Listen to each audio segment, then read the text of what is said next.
What's going on, everybody? It's your boy PTK Blam back in the building with another episode of the Shop Podcast. How is everybody feeling? We got a very, I cannot say that enough, very special episode with a very special person, longtime friend, no longer a guest, longtime friend and family member visiting from a very far away place. You guys may have heard of it. It's the realm of the Lords. But we'll get into that in a second. We're going to pump our brakes on that. We'll get into that. But how are you guys doing this awesome weekend? We appreciate you guys' continued support. Run the link up. Let everybody know we're live. We got Cog in the house. We're hanging out. We're talking games. This is where you get that gaming fix every single weekend, man. So appreciate you guys' love and support. Hit the like button. All of the information's down in the description below. But let's go ahead and go around the panel real quick. Let's just go ahead and start with our guests. Like I said, I don't even really need to say anything. I really don't, to be honest. But Cog, how you doing? We appreciate you. My brother, been down since day one, since I actually started the podcast many moons ago. How you been? Sure. Things have grown, things have changed. What's going on with you, brother? Yeah, I'm in this weird place. We were talking before we went live, man. Just an emotional roller coaster, so to speak. I'm not a Yeah, person like as I saw I tweeted. I don't usually play the numbers game. I just yeah, don't. I just look at everybody as a peer, and if I feel you have something interesting to say, I want to work with you, right? And it's yeah. just like when it hit me, I was like, man, 10K. I remember in them rooms with Addict and just like I remember points where like early was like, yo, nobody listening. like, like, do we want to continue? And then, having those tough conversations and then saying to myself, like, nah, man, I still love it. Like, Yeah, I love gaming. And, even though dudes is quick to be mad about something on Twitter, I'm like loving gaming. So it's just, yeah, it was one of them things. So it's just cool to see, you know what I mean? And King and Solve just took us to the next level. And it's just really cool to see the respect from your peers and people say that ILP means a lot to them. oh And yeah. your boy got a little emotional for a minute. So Hey, it's a big day. I'm glad I'm here, to celebrate with you guys as well. And we got gaming to talk about, but I want to thank you because obviously Blam has always been love. I think you're criminally underrated. You know how I feel about the yeah. platform and how you carry yourself. So I always like supporting that. So it's weird for a person like myself who always celebrates others to receive. You know what I'm saying? Like Yeah, that's yeah, where yeah, I'm at yeah. with it. Yeah. So Yeah, I just it's love all it. good. Much Yeah. ado about nothing, bro. You guys deserve all of that and more. And it's a lot more coming your way. So shout out to all the lords in the realm, all the people that are part of that, including me, everybody here on the panel, day one fans. I'm sure they would echo my same sentiment. Like I said, Cog. Shout out to the 10K. If you guys didn't know, chat, ILP hit 10K, so show them some love down in chat, man. All that Mhm. information is down in the description below. I'm pretty sure a lot of the people that follow us here follow ILP as well. Kind of birds of a feather situation. But Mhm. either way, if you're not, please do me a favor and do so, man. But thank you for spending a little time with us this evening, man. We got a lot to talk about, so let me get to the rest of my compadres here. But once again, man, thank you so much for hanging out with us, brother. No doubt, brother. For sure, for sure. So let's go ahead and throw this over to you, Fuzz. What's going on, my guy? How you been? Not too bad. And yourself? Man, it's just been this retirement takes some getting used to or Yeah, man. adjustments. Oh, I don't know if you heard about That's that, that Kai. age bracket talk. Let's Yeah, go. Fuzz. He hung up Woo! the he got the penny loafers out. He Okay. Jerseys in the rafters now. yeah. Okay. yeah, Let's yeah. For the go. most part, I can focus more time on gaming and family. So Nice. yeah, it's been pretty decent balance.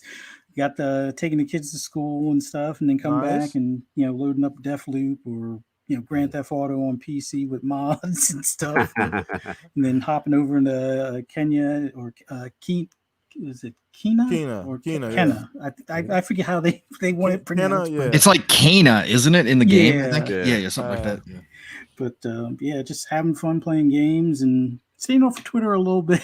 But for the Mhm. most part, there hasn't been much in gaming news as of late. But yeah, there's definitely some things to talk about because you got a Halo fight this weekend. So let me take up no more time and get the rest of these guys in here. But man, glad to be here. Glad to have Cog on here as well. Appreciate you, man. Always consistent, man. Let's go ahead and throw this over to Pong Harvey. How you been this week, brother? Doing my thing. A few extra shows this week. Look, humbled and honored to have a second show with Lord Cognito this week. It is such a pleasure. As I told you on Boom Show, Cog, again, you guys are one of the reasons Steele and I are doing what we do. I would look up to you, all of you over there. So congratulations on the 10K. I gotta say it should be 100K by now. I know you don't talk about that stuff, and you don't it's not easy to receive, but what you guys do over there is special, and it really should be more than it even is right now. But congratulations on that 10K, brother. That is huge, and much deserved, beyond deserved. So again, just humbled and honored to be on a show with you. And of course, with the rest of my brothers here, PTK, Fuzzy, and Centurion, this is what I look forward to on Saturday nights, because we are in the golden age of gaming, and this is prime time. And I absolutely love being here every Saturday. I have been getting down and dirty with some Halo, got 4 hours in today, and looking forward to more. Man, I've been addicted to the crack that is Hades. Hades has got me. And I don't know why, because it's a cheating game. All right. This cheating game, man, I hate it, but you know what? I love it. Yeah, I know. I got to get good, but that's all right. You know what? I've been having a blast doing that. I've been going back to some old Sniper Elite 4 because it is absolutely gorgeous on Series console, man. It is 4K 60, and man, I just love that game as well. Some Art of Rally. But man, it's just been a great time to be a gamer again. And just a pleasure to be here. So let's get down to business, PTK. For sure, man. We're gonna dive in, but let's get to Centurion. How you been, bro? I'm doing good. How you? Well, you guys already told me how you're doing. I'm excited to be here. Been doing some good gaming this week. Fired up Alien Fireteam Elite, grinded that out. And now I'm working on World War Z Aftermath with some friends of mine. Nice. Enjoying the multiplayer scene a little bit. Getting ready to do the Halo flight later tonight. So that's pretty much all the multiplayer. But man, let's talk about the white elephant in the room. We got Lord Cognito here. Let's talk about, praise is due. Like, I chat with him on the side. I love talking to Lord Cognito. He's an inspiration to us all, especially to me, because he even knows some of the people I listen to on YouTube, like David Goggins. And it like, this is where a lot of people might not understand what I'm about to say. It might even be harsh, but Lord Cognito is what you call not a motivated individual, but more determined. Motivation is fleeting. When you see something that gets you excited, you feel motivated. Motivation comes and goes.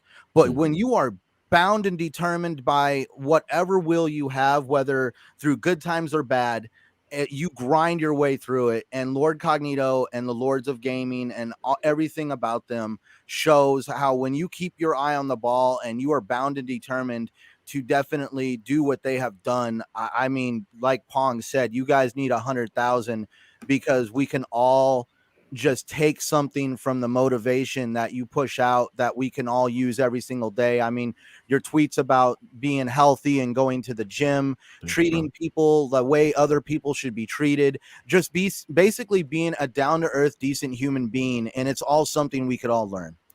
Awesome.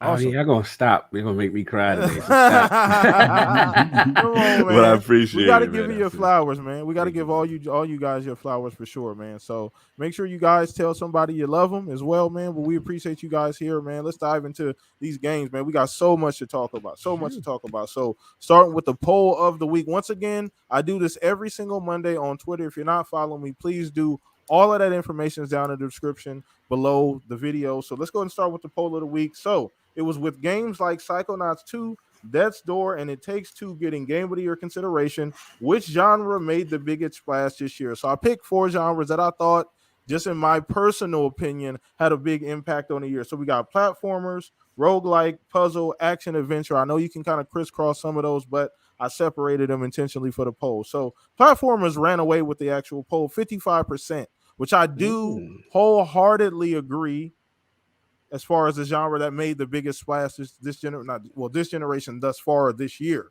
So we're gonna go ahead and start with you, Cog. I threw some.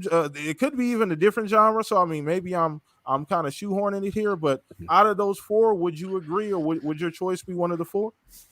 Man, I love all of them. Yeah, like picking your kids. You know what I'm saying? What's funny is I used to be like platform number one all the time. I still love them. Don't get me wrong. Yeah. I just got in this weird turn-based bag lately. I don't know. There's something about tactical turn-based lately that has been like very intriguing, almost like chess-like stuff to me. Yeah. But because you're a man of culture, Cog. Oh, Pong, that's why. Let me get you that fast track you to that ILP guest. yeah. Real quick. But, come on. Listen, man, Blam, you big. We got you twice, but I gotta get Pong on. No. But man, it's just something about that genre. Just like I said, the thinking man's thing and stuff like that. But I love it all. I can't knock platformers because that's what kind of got me in the game. I mean, Shinobi itself kind of sort of is that. So man, I got love for all that stuff. Okay, all right. So I mean, just in my opinion, though, I mean, as far as the games this year, I mean, you got games like Psychonauts 2, which to me, my runaway game of the year. I don't know how you feel about that. We and you haven't had a one-to-one conversation about that, but in my opinion, platformers have made a gigantic comeback. Ratchet and Clank, to some extent, that's a bit of a hybrid, but I mean, that's platforming elements there as well. So I would include that in the list. It Takes Two is kind of platformy at times. So I think that's made a huge. I don't know if you would agree with that sentiment at the very end. No, absolutely. I mean, you're completely accurate there, Blam. Like Psychonauts is just, it's so well written and beautifully done, and you see the care with that game.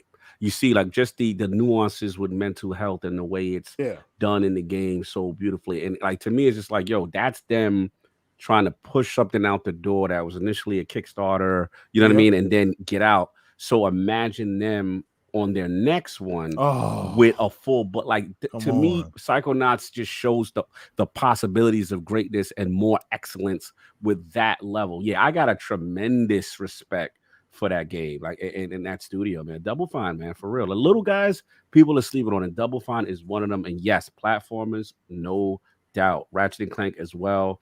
Can't deny the importance and the power, the popularity they have. Awesome. All right, well, let's go ahead and throw this over to you, Fuzz. Get your opinion, man. On that poll, where are you at, man? Which one did you choose? Any of those options, or did you have something completely different? Well, for me, I went roguelike. Like platformers, without a doubt, because Kena is pretty much like a platformer. You got Ratchet and Clank, you got Psychonauts, and then also It Takes Two. But there's some puzzle elements in all of them. But I went roguelike primarily because those are the ones that I don't normally play, but they've kind of grown on me. So your Returnals, the Hades, obviously. Like Returnal. I mean, even definitely for the most part. Yeah. Games that wouldn't normally, like where you're pretty much going all out and nothing really cool. Most stuff doesn't carry over. Those usually don't appeal because it feels like you're beating your head against the wall. But I've grown to love those games, and kind of like what Pong was talking about earlier. Even though it didn't really come out this year, it's just that it's coming to console this year. Would be Hades, but all of those games are ones that I used to be afraid to even bother with, and now they're actually probably the ones that have the deepest hooks in me as far as playability and replay and just going through, have a determined path to go through and just have at it type of deal. But those have had the biggest effect on me. But platformers definitely they came in strong this year compared to most, because I'll be honest, I wasn't really feeling like Super Lucky's Tale a few years ago or any of the other platformers and stuff like that. But this year, platformers have definitely come out with both guns blazing. But roguelike is a new genre for me that really grew on me this year. So I feel the same way about dungeon crawlers. For whatever reason, I was not into dungeon crawlers at all, Cog. I was not. I was not a big dungeon crawler, Diablo. But for whatever reason, with Game Pass and the amount of like little small, dev dungeon, I play the hell out of them for some reason. I get in there and I get my little, grind in for a couple hours, and it's satisfying. I don't know. I was never that type of gamer, but having Game Pass and having access to different genres, it's kind of expanded my gaming palette. So playing a few different things. But so quick question too. So with roguelike, what's the difference between that? Is there a line between that and like Dark Souls? As far as what's the line? I mean, from I'm sorry, you can continue. Oh no, I'm sorry. You can go ahead, Cog. No. I mean, it's just like from the roguelike. I guess the mechanically, the being able to. I'm thinking like Dead Cells from the standpoint of mechanically, and Hades, like you die, but not the intention is to die, but learning from death, coming back. Some of them, losing your abilities and then having the ability to come back. So part of the game mechanic is mastering through failure, right? Got it. Now, whereas, I mean, again, that Dark Souls stuff like that, to me, it's more of the traditional, like very steep difficulty curve with boss fights and things of that nature. So there's being able to dodge and parry and that kind of stuff. Right. Like, again, not that they can't have those mechanics in roguelites. But I mean, maybe the Dark Souls guys could explain it better because I'm not a Dark Souls guy, but I feel like the combat and the challenge of each encounter is like very pivotal in Souls likes. But you guys tell me, the Souls guys, you guys can comment and probably explain it a little bit better than me. Yeah, chat, let us know too. Go ahead, Fuzz. But chat, let us know as well if you guys have a definition. I'm not really a Souls guy, but it's always been, it felt more punishing. So like kind of like Cog said, it's you learn through failure or learn through different approaches or different tries. And I'm pretty sure there's a similar effect with Dark Souls and a few other games that have copied that same trend. But for me, there comes a time where it's like, all right, I didn't parry at this point, and now I'm dead. And now I got to start back over 3 bosses ago. And after a while, it becomes more frustrating than encouraging. With good, games Fuzz. like Hades. Get good. Yeah, I'm just playing. But games like Hades and like Returnal and things like that, it feels like at least there's different combinations. Like, okay, maybe this boss works, or it's better to beat this boss with a different type of weapon, and you can make it further based on these combinations or this, luck of patterns or drops and things like that. So for me, Dark Souls is just, it's not as appealing only because I wound up breaking controllers after about the 15th time I've gotten beat by that same boss. But with like Hades, it's like, okay, I probably should try a different weapon from start, or maybe I'll try more like defense stuff and see if I can get like deflection and things like that to kind of make it through a lot of the earlier levels and things. But that's just my take on it. Dark respect to those that can play Dark Souls. It's just not my bag. It's more frustrating than anything. But I'm pretty sure those same players will look at games I play and be like, what are you doing? Why is this even a mechanic type of thing? So it's just my approach on it. Okay. All right. Well, let's go ahead and throw this over to you, Pong. Get your opinion on the poll, man. Out of those options, man, which one did you choose and why, brother? Yeah, so I can argue with platformers, but I did choose roguelikes from a personal standpoint and just what I've kind of seen within the community. Hades, I think, opened up a lot of people's eyes to this kind of niche genre that a lot of people kind of like Souls games. It's a different breed that wants to get in there and do these kind of games. But I think that more people are trying these types of games and finding out that they actually enjoy them. People that never thought they were going to. True, and I think that's true. And we're kind of in this, I kind of combined roguelike and roguelite when you ask this question, because obviously Hades is a roguelite versus a roguelike, right? So roguelite, you get to carry over progression.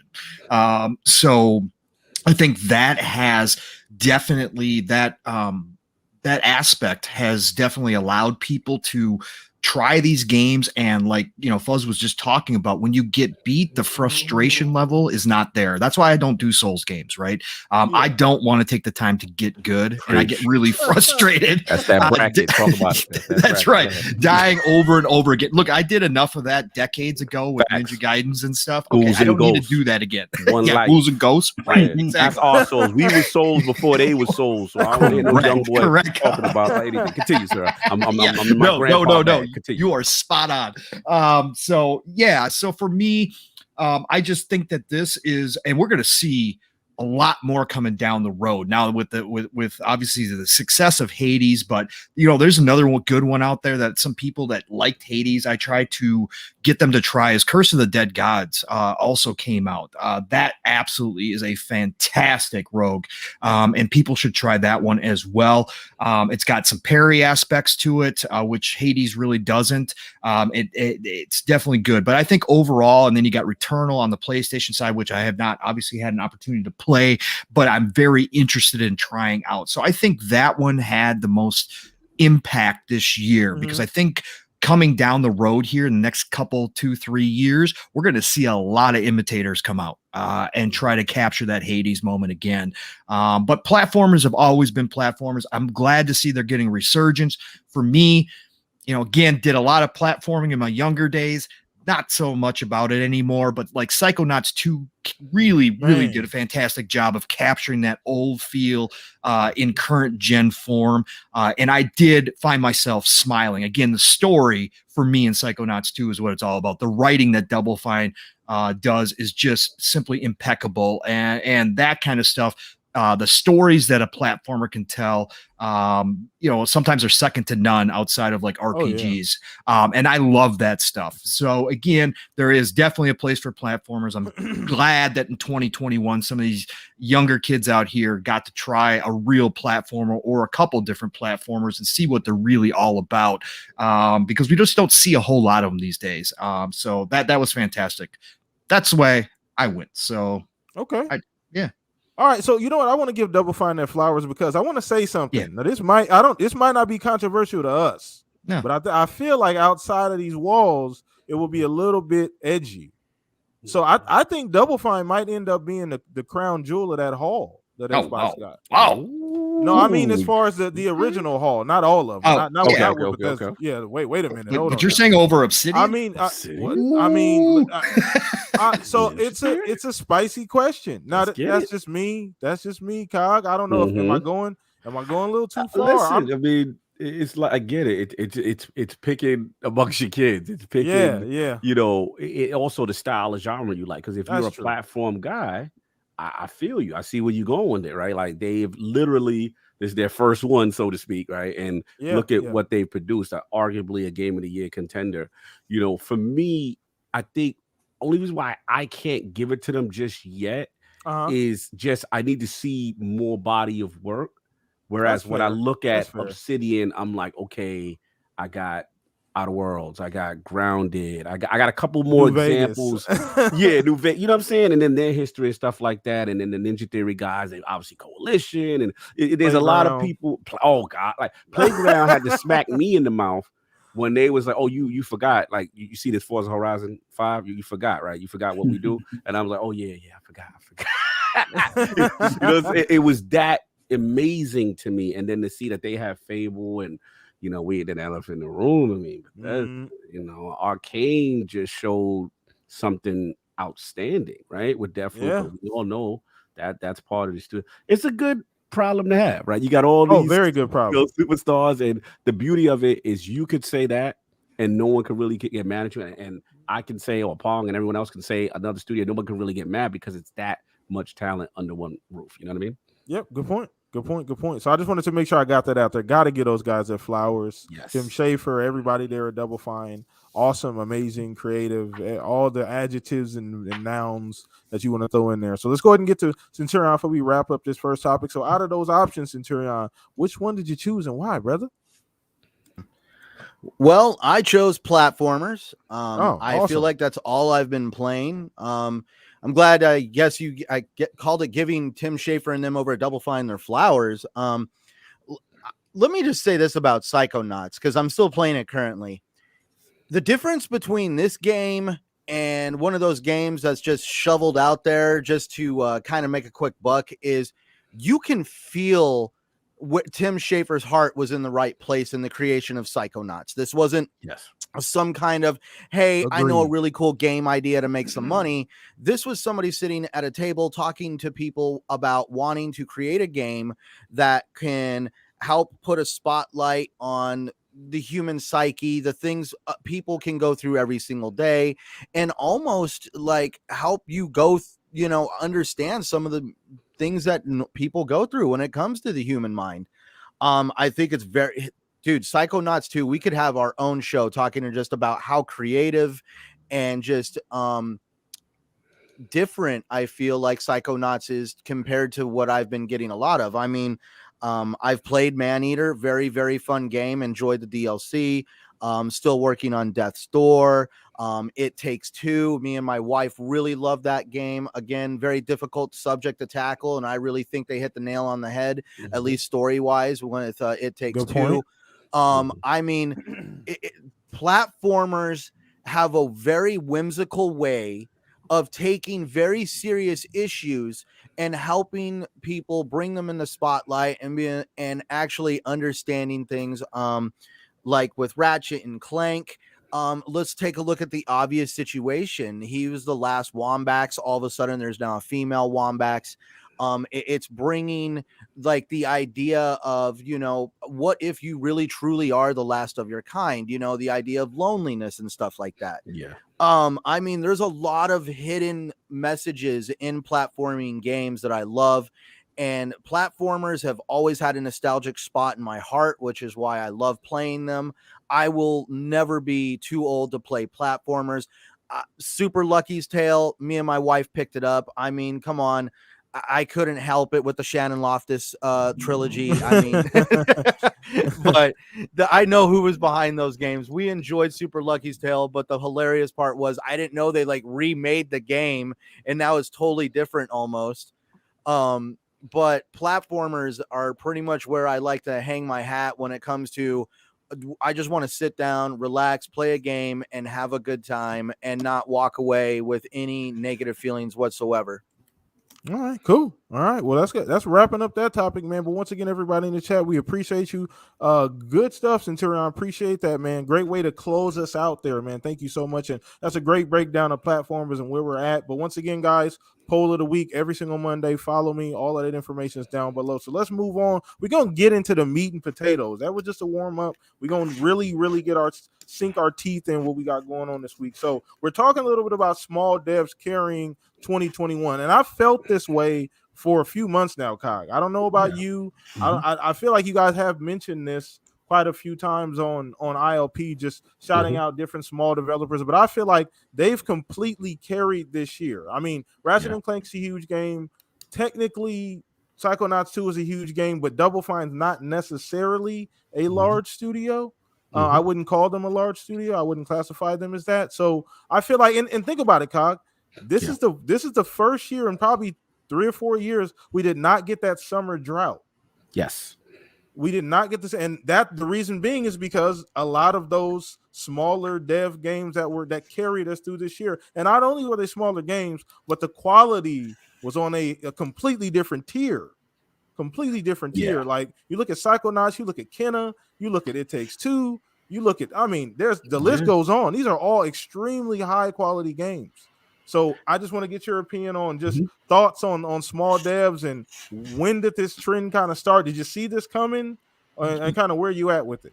I think you're making a fantastic points. I think, to me, I look at it from the Xbox perspective. I look at the ID at Xbox program and to see how it's like matured to where it is now. Initially they definitely did not have the greatest start. I think Sony was really dominating them in the space at the start of the PS4 generation. And to see them really commit, and then you see these games, and you see, besides that, you see like a games like Death's Door, right? Which other people have as a strong contender. I know Hades has been out a while, but people are getting that now for the first time on the bigger consoles, because prior it was, a Nintendo Switch, exclusive at the time. So it's like you're seeing these smaller games and this appreciation, because I think what it is, gamers, we're so used to what they say, the kids get the AAA banger, you know what I'm saying, or whatever, but dominate. But even then, there's those gaps, those quarterly gaps where other games can shine. But I think this year in particular, whether it be the pandemic or just the way game development and scheduling has played itself out, the indies are really getting a showcase. I mean, us on a Defining Duke, we, the last couple of spoiler casts, say what you want about 12 minutes, Ascent. We did deep dives on that. These are games that, again, are showing a lot of quality, a lot of polish and promise. And I think, Canada's another one. Like, these are big games that are really now finally getting the spotlight. And I think it is true that they are carrying, because a lot of them, it takes two is another one you said, like Yep. a lot of them are game of the year contenders. They are that good. So yeah, we got to give props to the indie scene. I love supporting those guys and hearing their stories and seeing how their process is. But yeah, I agree.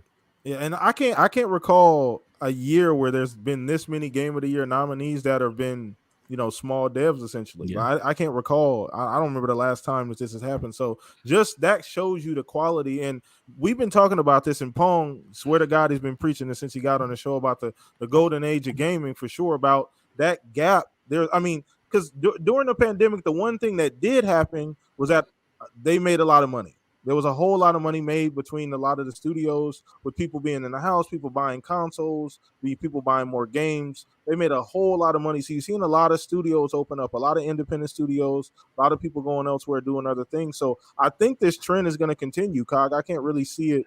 Oh yeah, yeah. They're doubling down. And then what I like is at least on the Xbox side, the commitment, because we talked about Game Pass, and one of the things, beauties of Game Pass, again, games that you may not have been on your radar, you may not would have bought regularly, but because it's in the service and they're getting that visibility, and to see what I believe it was Sarah Bond when they had their last Twitch indie stream, and how they're making the ease of development and onboarding for the program so much easier, to give them the tools, not to bash, but we see on the opposite side, Sony's shift has been more blockbuster, right? Yes. But those games take time, right? They're pulling other studios away from, potential Days Gone 2 to work on Last of Us or whatever the big blockbusters are. Those games are great, but there's going to be a plethora of independent developers, this infusion that we're starting to see really take shape in 2021 already.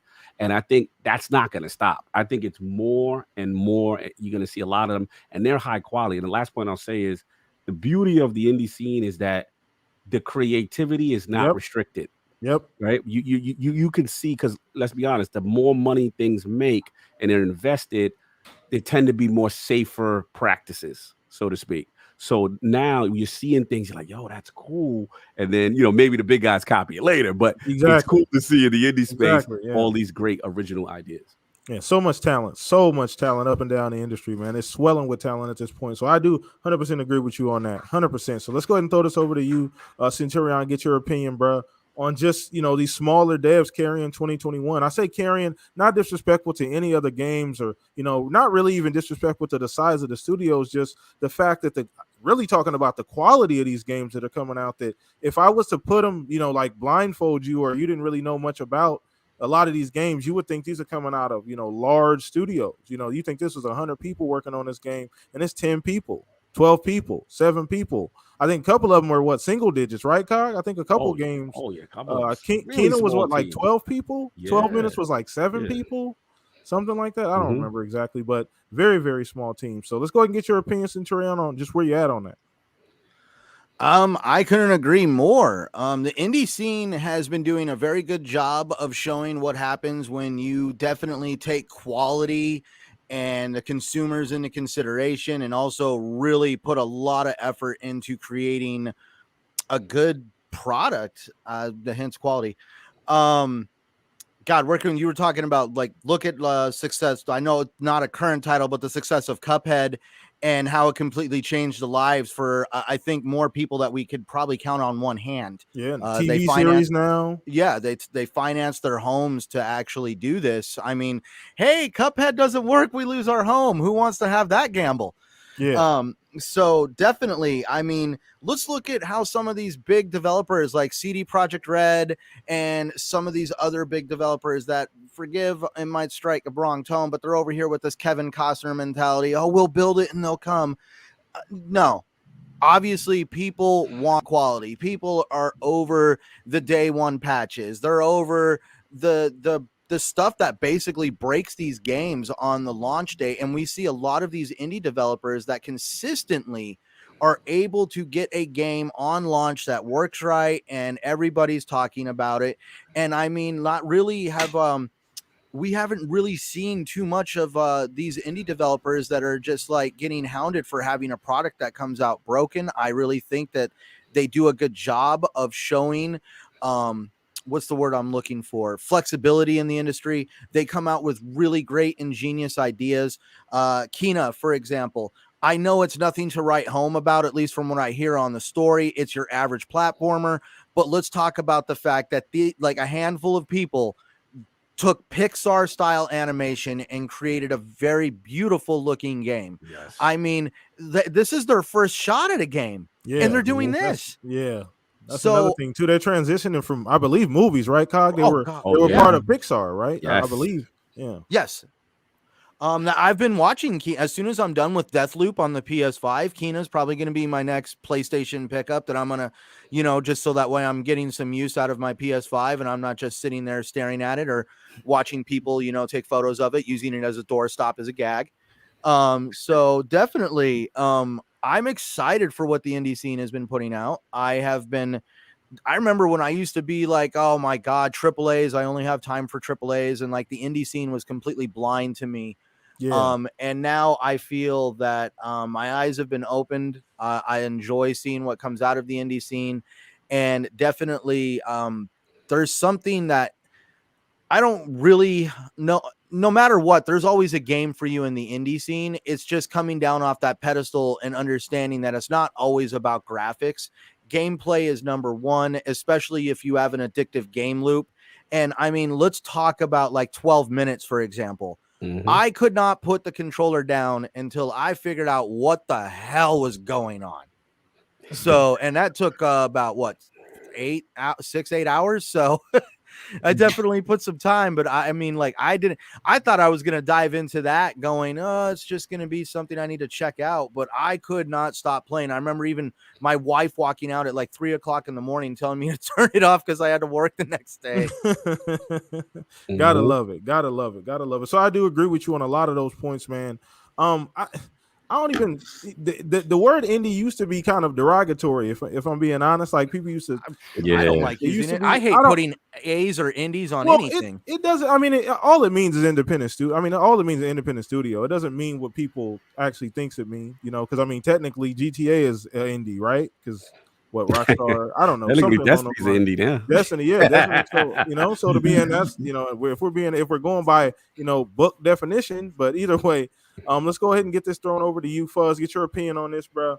I mean, and I want to make sure I highlight this as well. You did bring up Kena. Now I don't have a PS5 yet, so I haven't gotten a chance to play the game. But it was a game that I highlighted when that showcase. I believe it was shown 2 years ago. I think it was the showcase 2 years ago. The one during the pandemic, the year the pandemic started, so that was what, year ago. Sorry. And that was one of the ones that stood out to me during that sizzle reel they had for a lot of the smaller games. So where you at on that? Because I believe you've played a little bit of it. I don't know if you've completed it. Now it's a lot of fun, looks beautiful, has cool, interesting looking characters and things. But I wound up going back to Deathloop. I'm gonna probably, after I finish doing like my perfect loop, then I'll probably go back to Kena. But that's one of those games where you have an animation studio making a game, and for their first crack at it, I would say they knocked it out of the park. Same thing with the Ascent. I know a lot of people, had some issues as far as with some bugs and glitches and things during its release. But that's also another small group. I want to say it's like 12 people or something like that made that game, and I think. And I'm probably going to catch flack for this. I think they did a better job of creating a cyberpunk game than CD Projekt Red did. Now, I'm not saying the CD Projekt Red story or the Cyberpunk 2077 story was break it down. Break it down. Let me hear. Break it down. No, but I think the Ascent knocked it out of the park for a first time try. Yes, they have some veterans on their team from other studios, but as a new studio, they definitely knocked it out. I want to jump in for a second, just for a second. Yeah. I know where you going, Fuzzy. Don't pay Pong no mind. Here's the thing. Where I'm with you is the aesthetic. Is so cyberpunk. Oh, it's so nice. The atmosphere. It is so densely packed. It's the most beautiful isometric game I've ever seen. Now it does have its issues, but I know where you're going from from a cyberpunk aesthetic and Mhm. feel, they got it. Yes. I have to give them that. I just want to defend you. It feels like I stepped into the Fifth Element when you play that game. Yes. Like you just walked into the Yes. movie. Yeah. Yeah, I got to give them that. Continue. And for a small team, that's a tremendous accomplishment on their first try. You have like a game that was just recently came to Game Pass. You have The Artful Escape, awesome game.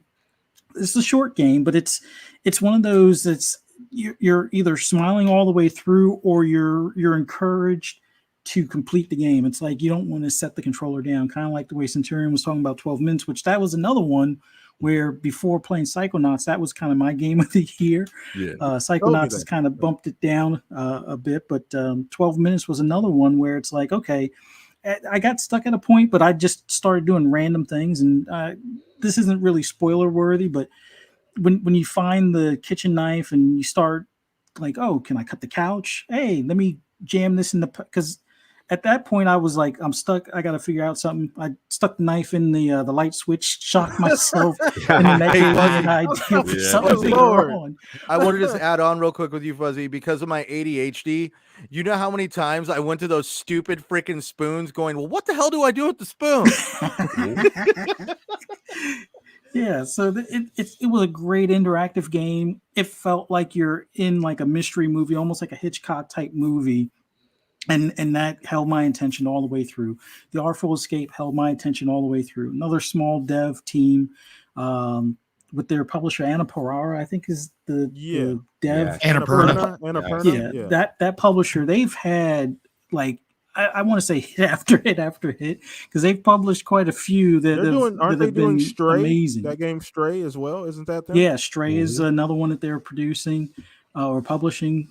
And I'm looking forward to that one. That one I don't think hits until February or something like that. But yeah, there was just so many smaller games from indie studios that they definitely carried this year. And it's like everybody's down on Battlefield is delayed and Call of Duty. No one knew until like a couple of weeks ago what was going on with that, and there's been a lot of delays, and it's understandable. These big studios are, they have a lot of employees and a lot of parts to the game that they have to, collaborate and get going. So if things aren't matching up, they wind up getting pushed back. But the smaller studios, being more nimble, more agile as far as being able to get these games out, they've definitely filled in where the bigger teams have kind of fallen off to some extent. So hats off to them. There's a ton of them that I probably haven't mentioned, but yeah, this year has just been huge. Like, was it It Takes Two? Yeah. I already said 12 minutes. You said Death's Door already. Yeah, Death's Door is another big one. I mean, there's just so many. It's like, and I know a lot of people poke fun at Game Pass. It's like, oh, that's just Game Pass faller and stuff like that. You know what? For filler or whatever you want to call it, these are some damn good games for filler. If this is everybody's filler, then I would love to see what their main courses are like, because these games are in some cases game of the year worthy. So I'm just saying these smaller studios came in clutch when the bigger teams had delays and stuff, through the same pandemic or same challenges that the big teams had, and they pulled through and had some awesome displays of their talent and work. So yeah, smaller teams have been on fire this year. All right, and last but not least, Pong, man, let's get your opinion on this topic, man, before we move on to the next one, brother.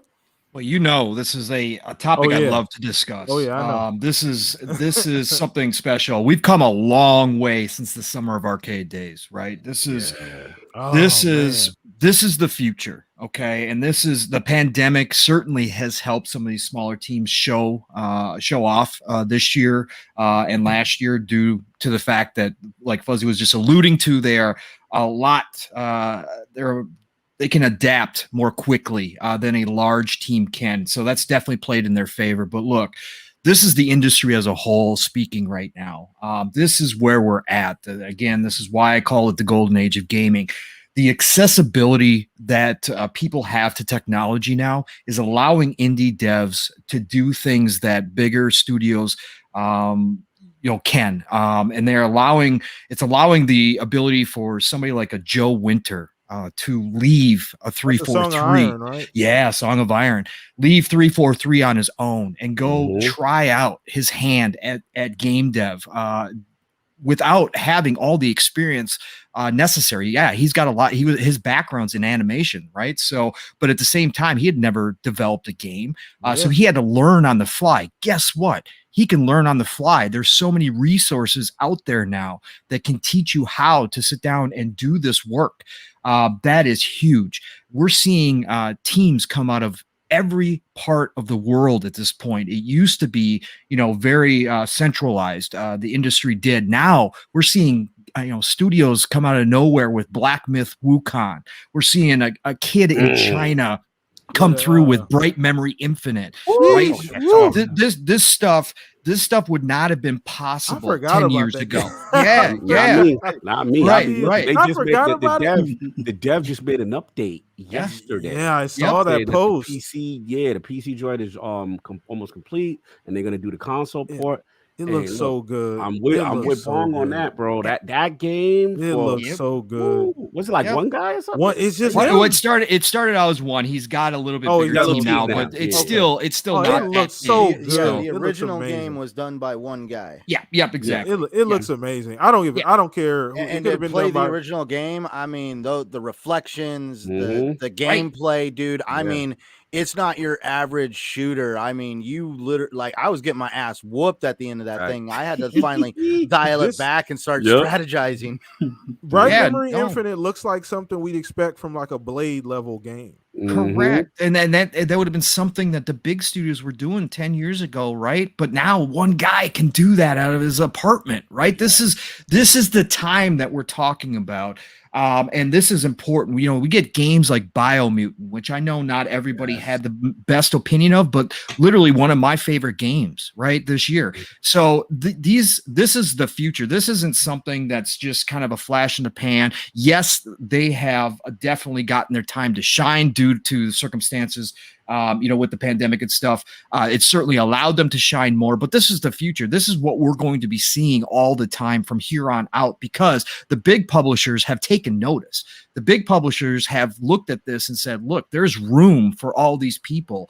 And the talent pool has grown so much over the past 5 years in this industry, because guess what? There's more people gaming than ever. There's more money than ever being invested, and everybody wants to jump in. This is the #1 entertainment industry in the world at the moment. It beats sports, it beats movies, it beats TV, it beats everything.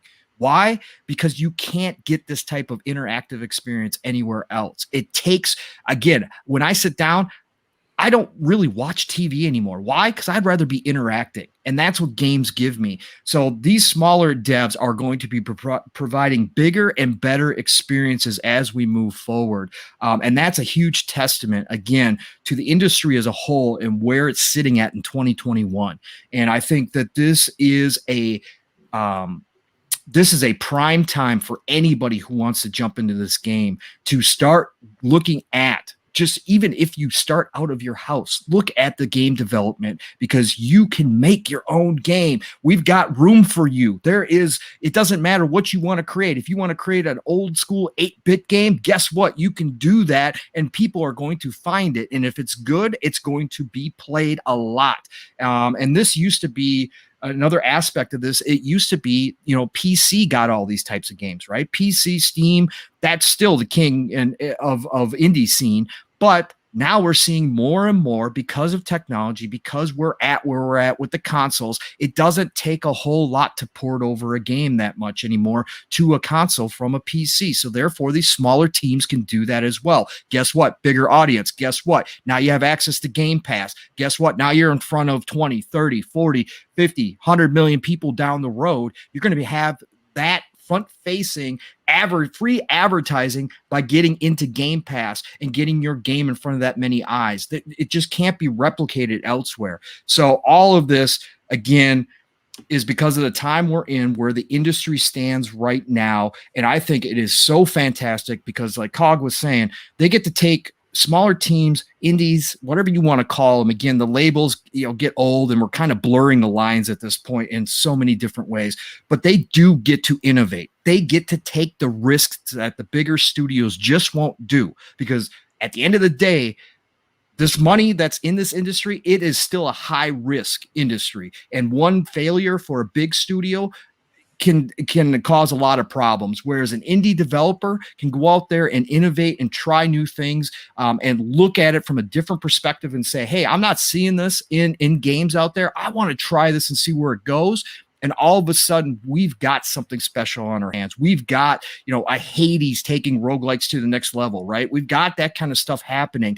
And that's only possible because of the indie scene. And then all of a sudden, the big boys look at that and say, oh, man, they did that well. Let's try to put that in our next game. And all of a sudden, it gets out to the masses. And the masses are realizing how special that, whatever, maybe a simple mechanic is, and it changes the game forever, that style of game.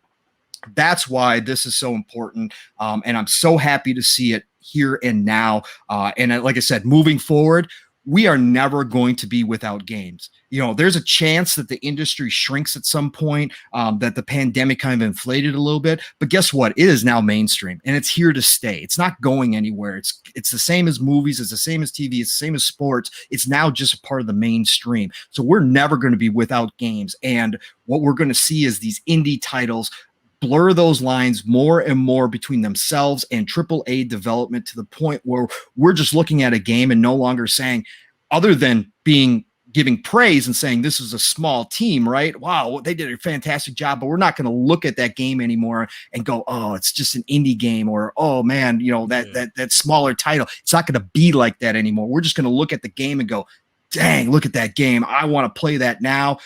Not going to care where it came from. And I think that's the special part. So happy to see it. Glad we're here at this point finally. Like I said, the days of Summer of Arcade, I found some great games out of there. The Dishwasher is one that always pops in my head. Just a stylized, completely different from anything else that we had seen at that point. And it was something that we just didn't get on console. Like I said, maybe it was on PC, and they had those types of games, and we just didn't see that. But now here we are, and we get those games almost on a weekly basis. It seems they're dropping in. And that to me is the best part about this. Awesome.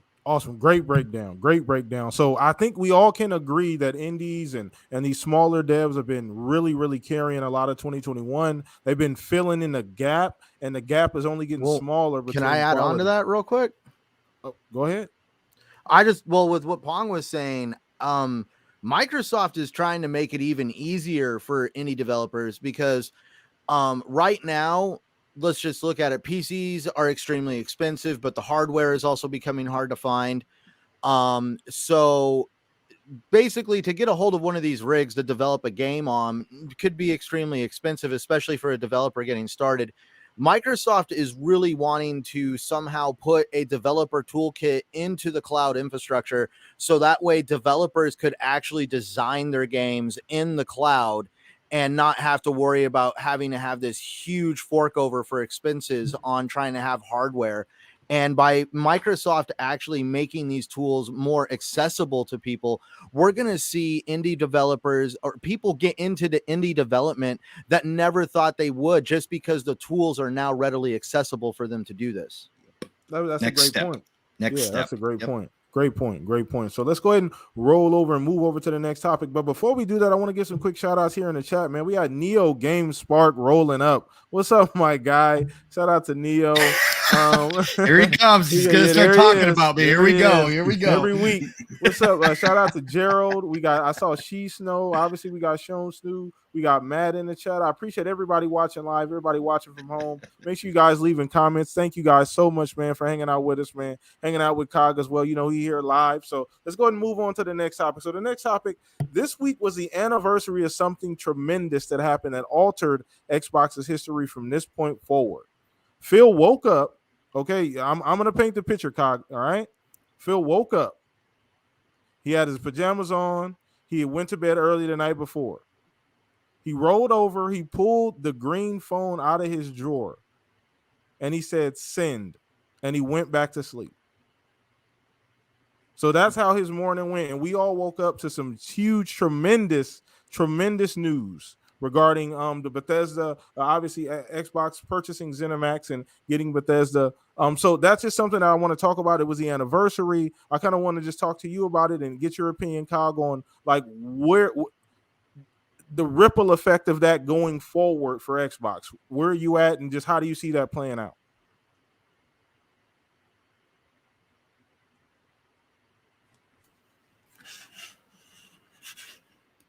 Oh,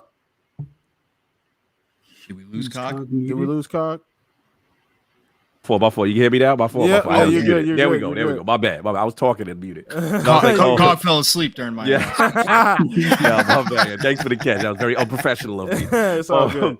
Nah, man. Like I remember it like it was yesterday, man. And I was just sitting there, and I was out there in Washington for an interview at the time. People were like, "Oh, you about to work for Microsoft?" No, but I'm out there, I'm chilling, and I get the text and the call from Boom, and he's like, "Cog, they did it, Bethesda." And I'm like, what is he talking about? It's like gibberish. I was like, what is going on? You know what I'm saying? So yeah, like I just remember, and I'm like, wait a minute. And you start to see the ramifications, and it's like, okay, it's not just Bethesda, it's ZeniMax. Then you start to think about all the studios associated with that, the arcade and just everything, and you're like, wow, then wait a minute. That means they have a Japanese studio now. And that means this. And it just, it truly one of those moments in gaming. It's like those, where were you when this happened? Because these are those gamer dreams kind of thing. You'd never expect it to happen. You don't think it's possible of deals of that scale. And to see that go down and just see the community of buzz. And again, I think prior to that, my biggest moment for them, because obviously Xbox One generation wasn't their strongest. So the biggest moment prior to that was probably like 2018, Phil coming out. You got the Ninja Theory, you say all these studio names, these great, Undead Labs, all these people working, Compulsion and so on. And you're like, okay, they're serious, right? You're like, they're committed to gaming. But Bethesda was like, yo, this hit different. This is like, yo, we're not playing no games out here. Yo, legally could they do that? It was so much going through my head. Like, I was like, wow. So you mean it? And then that's when the fun kind of started, because the people who tried to downplay it, who love Bethesda games but don't like a certain platform because they in their feelings, right? They start to do the mental gymnastics. Well, there's no way they can keep Fallout off of the platform. There's no way Elder Scrolls can be kept. There's no way. I mean, they just have to go to the market leader, and then which led to the iconic conference and interview with Bethesda with these guys all around, Pete Hines, Greedy and the crew, and Phil says the iconic words like, it's going to be exclusive where places where Game Pass exists. Exactly. So it couldn't have got any more clear. So it was just a fun moment, the ripple effect, the aftermath, tremendous, man, tremendous. And it was a good fit. The last word I'll say, I just feel it was a good fit because at the end of the day, even though a lot of Xbox fans, we like to talk about acquiring this, acquiring that, but people don't have to understand, like from an infrastructure standpoint, that's a lot of management and micromanagement. And I thought the understated beauty of the Bethesda deal was the fact that they were their own self-published arm that can operate independently. And I love that aspect, so that you didn't have to be as much hands-on with them. And I felt that Microsoft could actually learn from them as well. So exactly. Yeah, it's just two-way street. It was a moment, man. It was a moment for sure. I'm curious about how you guys felt like and where you guys were when it went down. Phil, what you said? You got the green phone? How it was? I'm trying to tell you, man. He pulled the phone out the drawer. He had the flip phone, by the way. It wasn't one of these new phones. It was a flip phone. Yeah, he pulled the Motorola out of the BlackBerry out of the drawer and said it's go time. He had sinned. He had the little scrolly ball and everything. He said I can see Phil rocking that razor. Oh yeah, absolutely. It's go time. No, but it was the one thing that I think you captured in your statement was that it was I looked at my phone, then I looked at my phone again, then I looked at my phone again. Yes. I went to the bathroom, came back, and looked at my phone again. Like, it was one of them things. Like you said, it just because we do this fantasy football with video games all the time. Like we sit around and say, well, we pair this this game, this dev with this studio, and do this and do that. We do fantasy football and video games, and it's one of the rare times where it happened. And not only did it happen, it's the perfect fit. It just made sense, So I will never forget that morning. It was a random ass Monday out of nowhere as well. That helped. That it was in the middle of September, nothing was happening, and boom, we got that announcement. So yeah, that was insane. That was insane. Definitely remember that top one moment of probably the last 10 years for me, for sure, as far as gaming. Huge. For sure.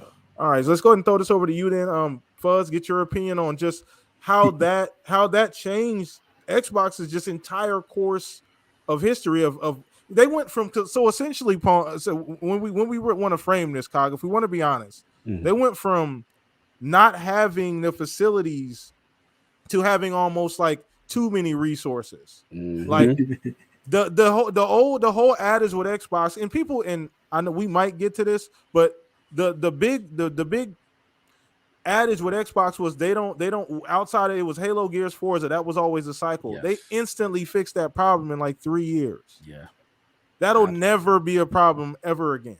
And last point I want to say, I don't want to interrupt real quick, but you got me thinking too. It also opened up the possibilities because again, even though we're so amazed by Bethesda ZeniMax themselves and all the studios that they've acquired, then you're like, yo, they're going to be working together with the other 23, right? So then you start getting into the dream, like you said, the sports analogy, the dream team matches. Wait a minute, Obsidian's in the same building, and then Exile's in the same building, and this is the fun. And then you just like, that meme with your head explodes, and you just like, look at the. I don't want to take everybody's thought, but yeah, you got me thinking with that one. That one was definitely another aspect of it. Yeah. So let's go ahead and get this over to you, Fuzz. Get your opinion on this, man. It was kind of weird because we heard some whispers like 7 months prior. Yeah, 7 months prior. But the whispers weren't, greatly detailed. It was like, well, maybe they might get a piece of this or a piece of that. And I'm thinking, vague. Hey, Tango Games, that would be nice if they could get that, or Arcane, Machine Game, or Arcane, or something along those lines. And it was like, never did it cross our minds there was going to be the whole pie. It was just like, oh, maybe a slice here or there type of thing. And when the news dropped, and it's like I think we're like days away from pre-orders or something. It was. You're right. You're right. So it's like we're already buzzed about that. It's like, all right, I got to make sure I'm on Microsoft Store at the right moment. Beat these bots, beat these scalpers, and get my pre-order in. But that Monday, nothing was to be expected. There was like nothing more that they really needed to do other than, hey, pre-orders later that week. And then we see this on Twitter, and it's like, wait, they got ZeniMax. And it's like, kind of like what Cog was saying. It's like, yeah, if they have them now with already having Obsidian, well, I guess that means there's a new Fallout New Vegas possibly in the future, or what does this mean as far as like maybe a crossover between Doom and Halo type of thing, like all of those emotions, plus the fact that it's like, I think just hours earlier there were only 15 studios, and it's like, okay, they have enough for a couple of games a year. It's going to be a bit, but we got a couple of games in the pipeline. We'll see, because we already know a little bit about Hellblade 2 and Halo Infinite's. I don't think it was announced that it was delayed at the time, but we know about Halo, and Motorsport might be another year down the road type of thing. But once the ZeniMax was announced, it was like, I wouldn't say it was like game over. It was more like game on at that point, because you went from 15 to 23. And now I think all combined, like with the multiple teams that a lot of these studios have, you got like 35 teams or something like that. So it was just like, okay, not only did they show their commitment with the other studio purchases, but now you have a publisher that has multiple studios under it. So now you're not just dumping this on Matt Booty's head type of deal.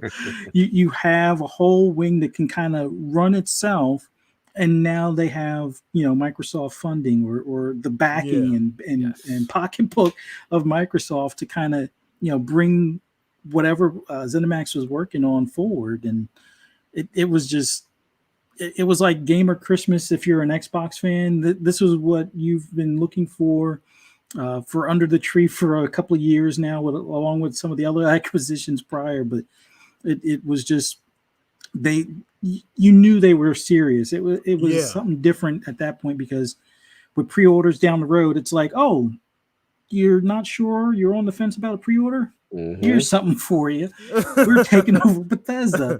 And if you like those games, which a lot of people do, whether it be Fallout or, Dishonored or, Wolfenstein or any of the other numerous titles, Elder Scrolls, things like that, if any of those are games you like, you might want to put in your pre-order later this week. And it just, you could tell they weren't playing around anymore.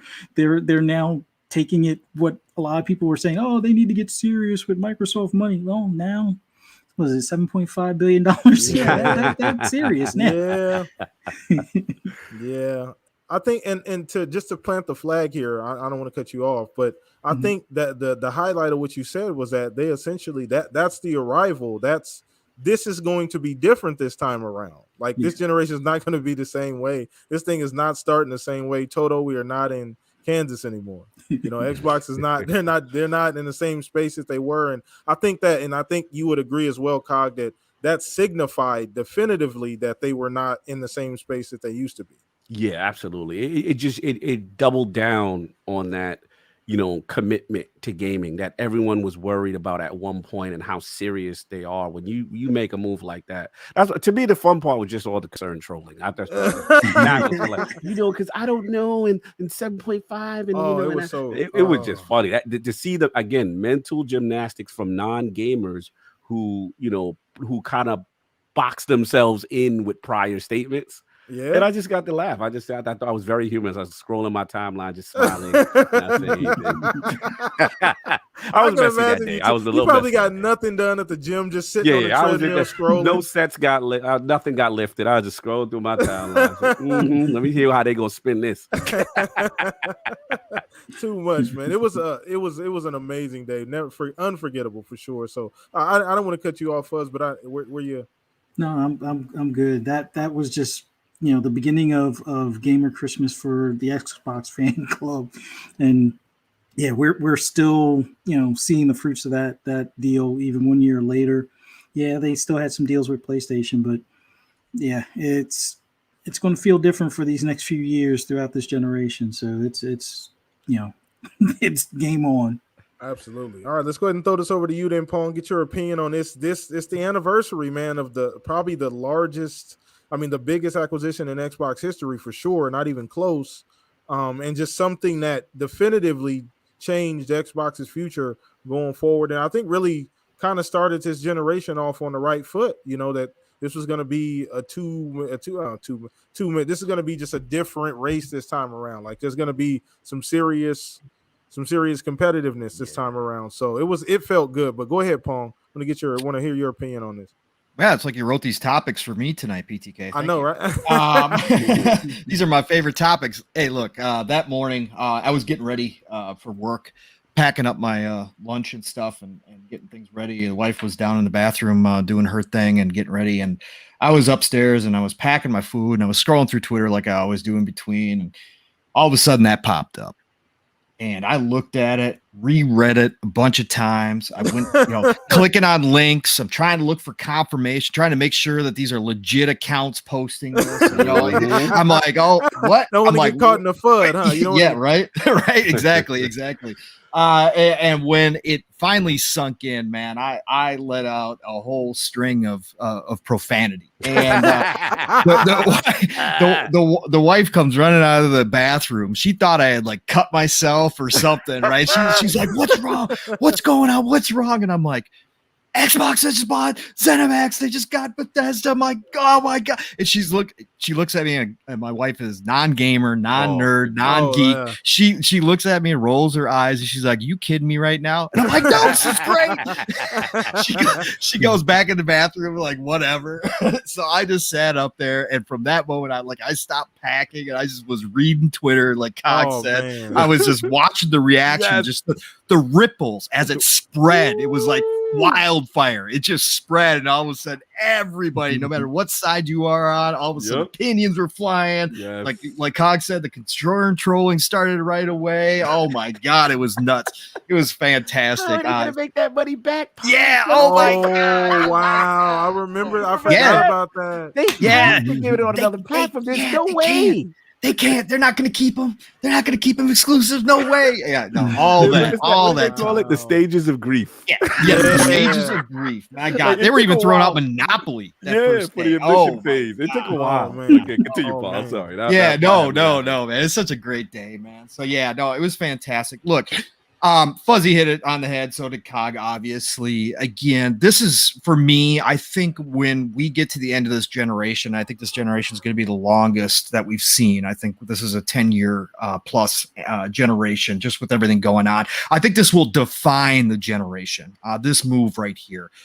This is the coming out party, not just for Xbox. Phil's regime. Yeah, for Phil's regime, but also for Satya. Okay, this is True, Microsoft true. Corp. Okay, this is people. Again, it's hard to put in perspective because for so long, Xbox was the redheaded stepchild. For so long, Xbox was the cute little kid next door with his little gaming division, and was not taken seriously within Microsoft Corp. And obviously, King's got so many great stories about this. But again. For so long, that was the case that people just got used to that, right? That it was Xbox. Oh, they're the third place guys. They're nice and all, but look at how bad they screwed up last gen and all that kind of stuff. And they're not really serious about this and all this kind of stuff. All of a sudden, it's like Phil was out there talking, and all of a sudden, it's kind of like wrestling when you're watching AEW or whatever. All of a sudden, who's coming out from the curtains? There's Satya. Coming out, right? Like the $1 Million Man, Ted DiBiase back in the day. Care in the bag, right? And like, yeah, Everybody okay. got a Guess who's here now, right? Guess who's here now, right? That's right. That's right. Who's here now? That's right. Satya's in the house, right? And this is what Big Bank looks like. Okay, this is something that not very many companies could pull off, right? And just without a doubt, this is something that puts you on the map and says, no, forget about what you've seen in the past. Guess what? This is new. Okay, this is the new Xbox right here, right now. We aren't playing around anymore, right? We may be, we dug ourselves a hole last gen, but guess what?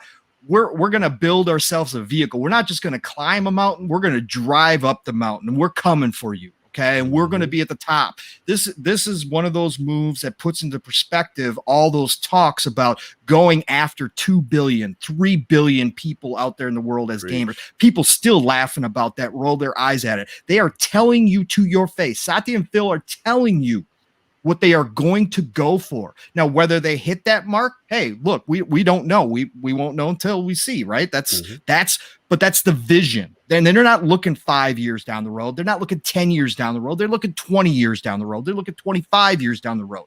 So when you see a move like this, that's what they're doing. They have the vehicle in Game Pass. That's their platform. They have that. They know what it's going to take to make that the number one place to get all of your gaming in the world. They know what it's going to take, and that is content. So what do? They go out and acquire a ZeniMax that brings in all these studios. What is it, 15 studios or whatever it was at the time? 15 studios to add to their 8 they already had, so 23. I think I'm correct on that math. Yeah. And so they go get, and they have some of the biggest IP in the gaming industry.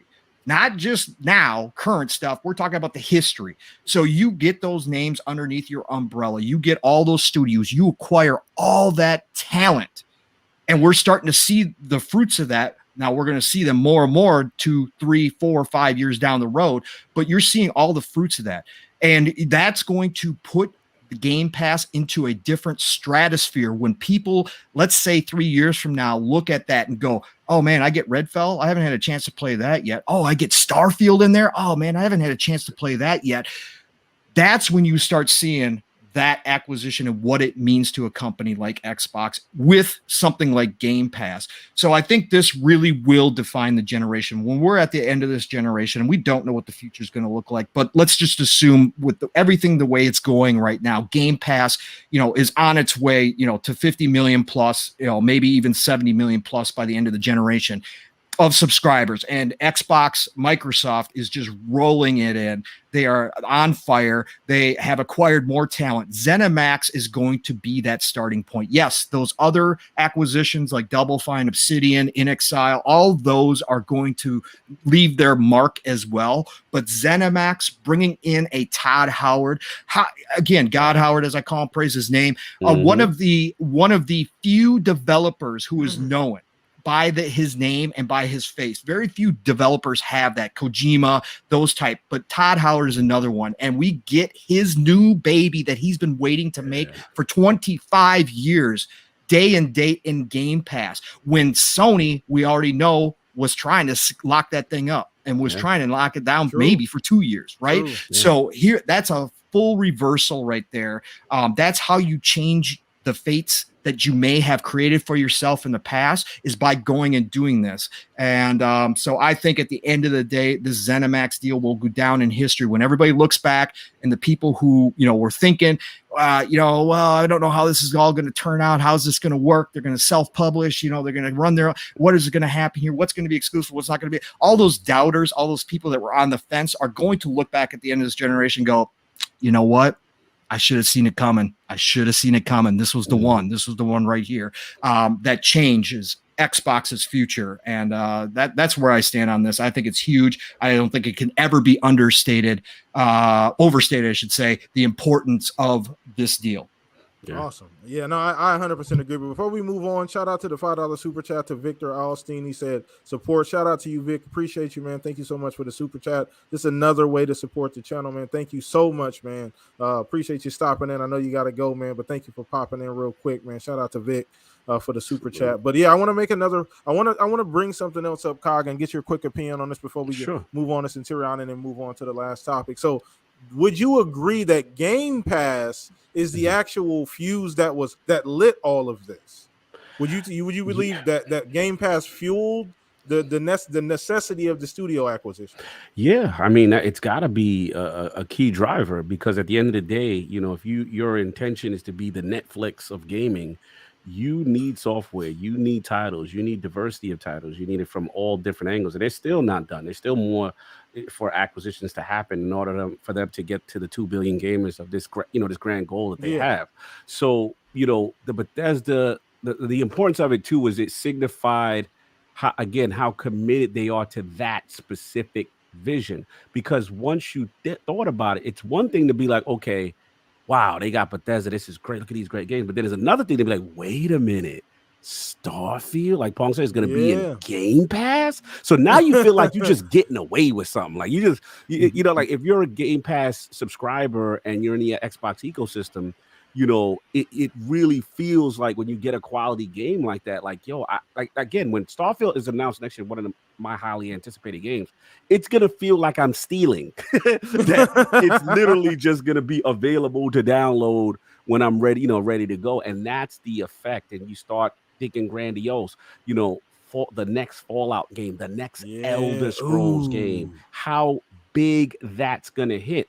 And I just think of things like, when Netflix had, for example, a lot of the Marvel Cinematic Universe stuff at the time. They had the Daredevil series. A lot of things that you could only get it there. It was Netflix exclusive programming. And when you see that drives you to the service. And last point I'll say is, obviously I'm with Defining Duke, but I'm under the umbrella of Last Stand Media, which is Sacred Symbols, the #1 PlayStation podcast, right? Yeah. So when I go to the Last Stand Media event, And people would come up to me like, man, I just started listening to you guys. I didn't really like Xbox last generation, but listening to you guys, you got me. And I asked them, I'm like, as hardcore PlayStation guys, what is driving you now to consider the Xbox ecosystem? And it's two things. The first thing they say is Game Pass. It's like, bro, that value is just too much, right? It's like, I'm getting all of this stuff. Like and a lot of them will say like the S is a great entry point, to just jump in. And then the second thing they say is the ZeniMax Bethesda acquisition. Because people like, yo, I'm not gonna play Fallout. I'm not gonna play Elder Scrolls and everything. Is that studio prior to the acquisition? One more last point. Prior to the acquisition, me and King, one of our favorite stops every E3 was Bethesda, even more so than Microsoft's E3, because it was such a fan service. Like their fans are ravenous for a reason. Like there's so much personal care and love that goes from that show and that team. So it carries over because they were multi-plat, and now there's a subset, which is the PlayStation fan base, who are realizing that are fans of those games. Like, man, like I'm not going to be able to play that. Like I have to get it. Now you got a vocal minority. I was like, I don't want to. This is not fair and all that stuff. But gamers know you go where the games are. Absolutely. And that's what they were saying to me when they're coming up and they're approaching me.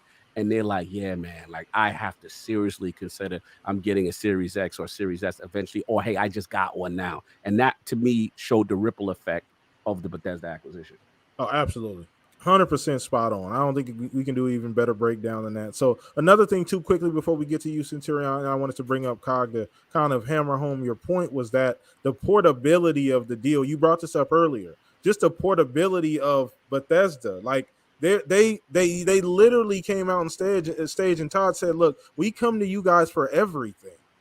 Like to beta test everything, to run ideas. That the relationship was already established. So and that's the key component there. I know you brought that up earlier, Cog, as far as this deal even being able to happen, because this doesn't happen. This is not like we never get. I don't think anything's ever been as close as large. Correct, Cog? I don't think there's ever been an acquisition. I can't recall specifically. Usually it's one studio, or maybe two if we're lucky. We get a 2 or 3 combined together. But we've never had this large of an acquisition. So for it to happen. And the way it did, and the transition has seemingly been seamless. Yeah. That's impressive for acquisition that large as well. So that can't be understated either. So it just goes to show you where they were at, and Kyle's point as far as the two being on the same page ultimately. So let's go ahead and get this over to you, Centurion, get your opinion, and then we'll move on to the next topic, bro. So where you at on the anniversary of the Bethesda Xbox? Well, let's keep it true in honor of our guest and the Iron Lords. Let's borrow from King David. So looking at the Bethesda acquisition, every time I think about it it comes to mind in that iconic moment when Bobby Roode left WWE and was on WCW. And it was actually the first time they had ever seen an actor appear on both shows at the same time. And he knew it was happening, and he got on the microphone and said, oh, what a difference today makes, because it was basically proving that WWF at the time was a taped event, and that was the only way he could be there at the same time. And basically it's kind of like, that was how it was with Bethesda, was, oh, what a difference today makes. And now let's look at with the Iron Lords here. We have now phrases like pocket watching, because all of a sudden everybody got a degree in stock exchange, economics, hell, some of them had a social on how are they going to make their money back with the 7.5 billion? I don't understand. Oh man, I loved pocket watching. I got in trouble with that one because the minute you pull it out, you're like, only the Iron Lords are you like, no, you're being a pocket watcher. I'm calling the way it is. I hope it catches on. Because I mean, like all these people, and you said Game Pass as fuel. The fuel was at the beginning of the generation, 2013. Don Matrix helped Xbox dig a hole, and Terry Myerson made sure they did it with some hand-me-down shovels.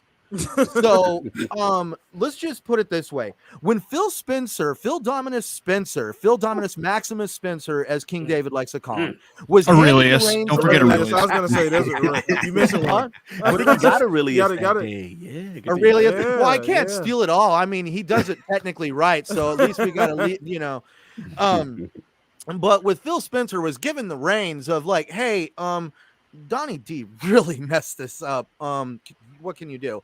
And I'm pretty sure he walked in the room and was like, well, hey, I want to make gaming for everybody. I want to try to make it a value for everybody. We've been probably pen and papering this idea called Game Pass where we could create this. Imagine him sitting there to Nadala trying to basically say, hey, this is the direction I want to be.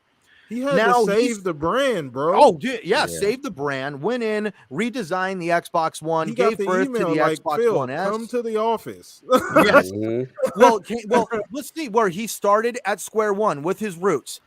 He was not happy with the Xbox One design. He even came out and said he did that. What did he do? Helped redesign it. We got the Xbox One S. He helped push in the Xbox One X, stole the power crown from PlayStation, and shows that when you go on and get off-the-shelf parts, you get a console that anybody can build. When you go and create custom parts, because at the time, the idea of putting a vapor chamber in a console was unheard of. So, I mean, he really wanted to show what they could do with hardware when it's done right. And now a year later after that, we get Game Pass. Everything fueled Game Pass to exist because, hey, we don't have games. People don't want to play our games. Well, let's just give them our games. For $15 a month, who's going to say they're not going to play some games? Even $10 a month. People refuse to give Xbox a chance. So Xbox gave them a reason by saying, well, you're going to go broke playing over there. Why not come over here and check this out? And then they moved on to where Phil Spencer now is becoming Phil Dominus Aurelius Spencer, however King David really says it. We now have the generation Phil Spencer wanted to have at 2013, and he knew he needed studios. Walked in, Nadal, hey, Nadal, I need 7.5 billion. Look what happened to Donnie D with no studios. We ran this thing into the ground. People weren't happy. We really need to cover some ground quickly. Well, we're good friends with Bethesda. Yeah, sure. Why not? I mean, dude, there has been a lot of money spent in gaming. If we really think about this, though, gaming has only been around for what, 50, 60 years? There's a reason why we haven't seen a purchase on this scale of Bethesda, because these companies have grown themselves to the point now where we're going to start maybe seeing purchases like this happen once in once in a lifetime, once in a blue moon. It's not going to be like people are constantly buying studios like money doesn't they can't buy these studios consistently on this scale. I mean, they spent a lot of money on Bethesda. I really feel they knocked it out of the park. They changed the landscape. We are going to experience the generation of Phil Spencer because regretfully, the generation of Donnie D was a flop and Phil Spencer had to right the ship. Basically, that was the generation that Phil Spencer had to fix. This is the generation that Phil Spencer wanted to start. And it's a total different 180 from what it was. I agree. Great point. Great breakdown. And I think that highlights that acquisition. Everybody's points here tonight highlights that acquisition. And we're definitely going to see more in the future. We're already seeing. And the crazy thing about all of this is that this is just the tip of the iceberg. The ball has barely gotten rolling yet on this. So we won't see the fruits of the labor till, 2-3 years from now. When they get that workflow, it's going to be crazy. We're not even going to be, I can't even think about how busy we're going to be playing video games. It's so hard to even comprehend how much we're going to be able to play. But let's go ahead and move on to the final topic of the night. And we appreciate everybody hanging out with us, man. You guys have been amazing tonight. Quick shout outs to all of you in the chat, man. Thank you guys so much. But we're going to go ahead and wrap it up with this last topic, man. So we're talking a little bit about the late news of the week, the Crystal Dynamics and the initiative co-developing Perfect Dark. Now, as soon as I saw this, I tweeted it out. I said, we're getting at least 50 Twitter spaces. At least 50 Twitter spaces instantly. Yo, you stupid. That was my first.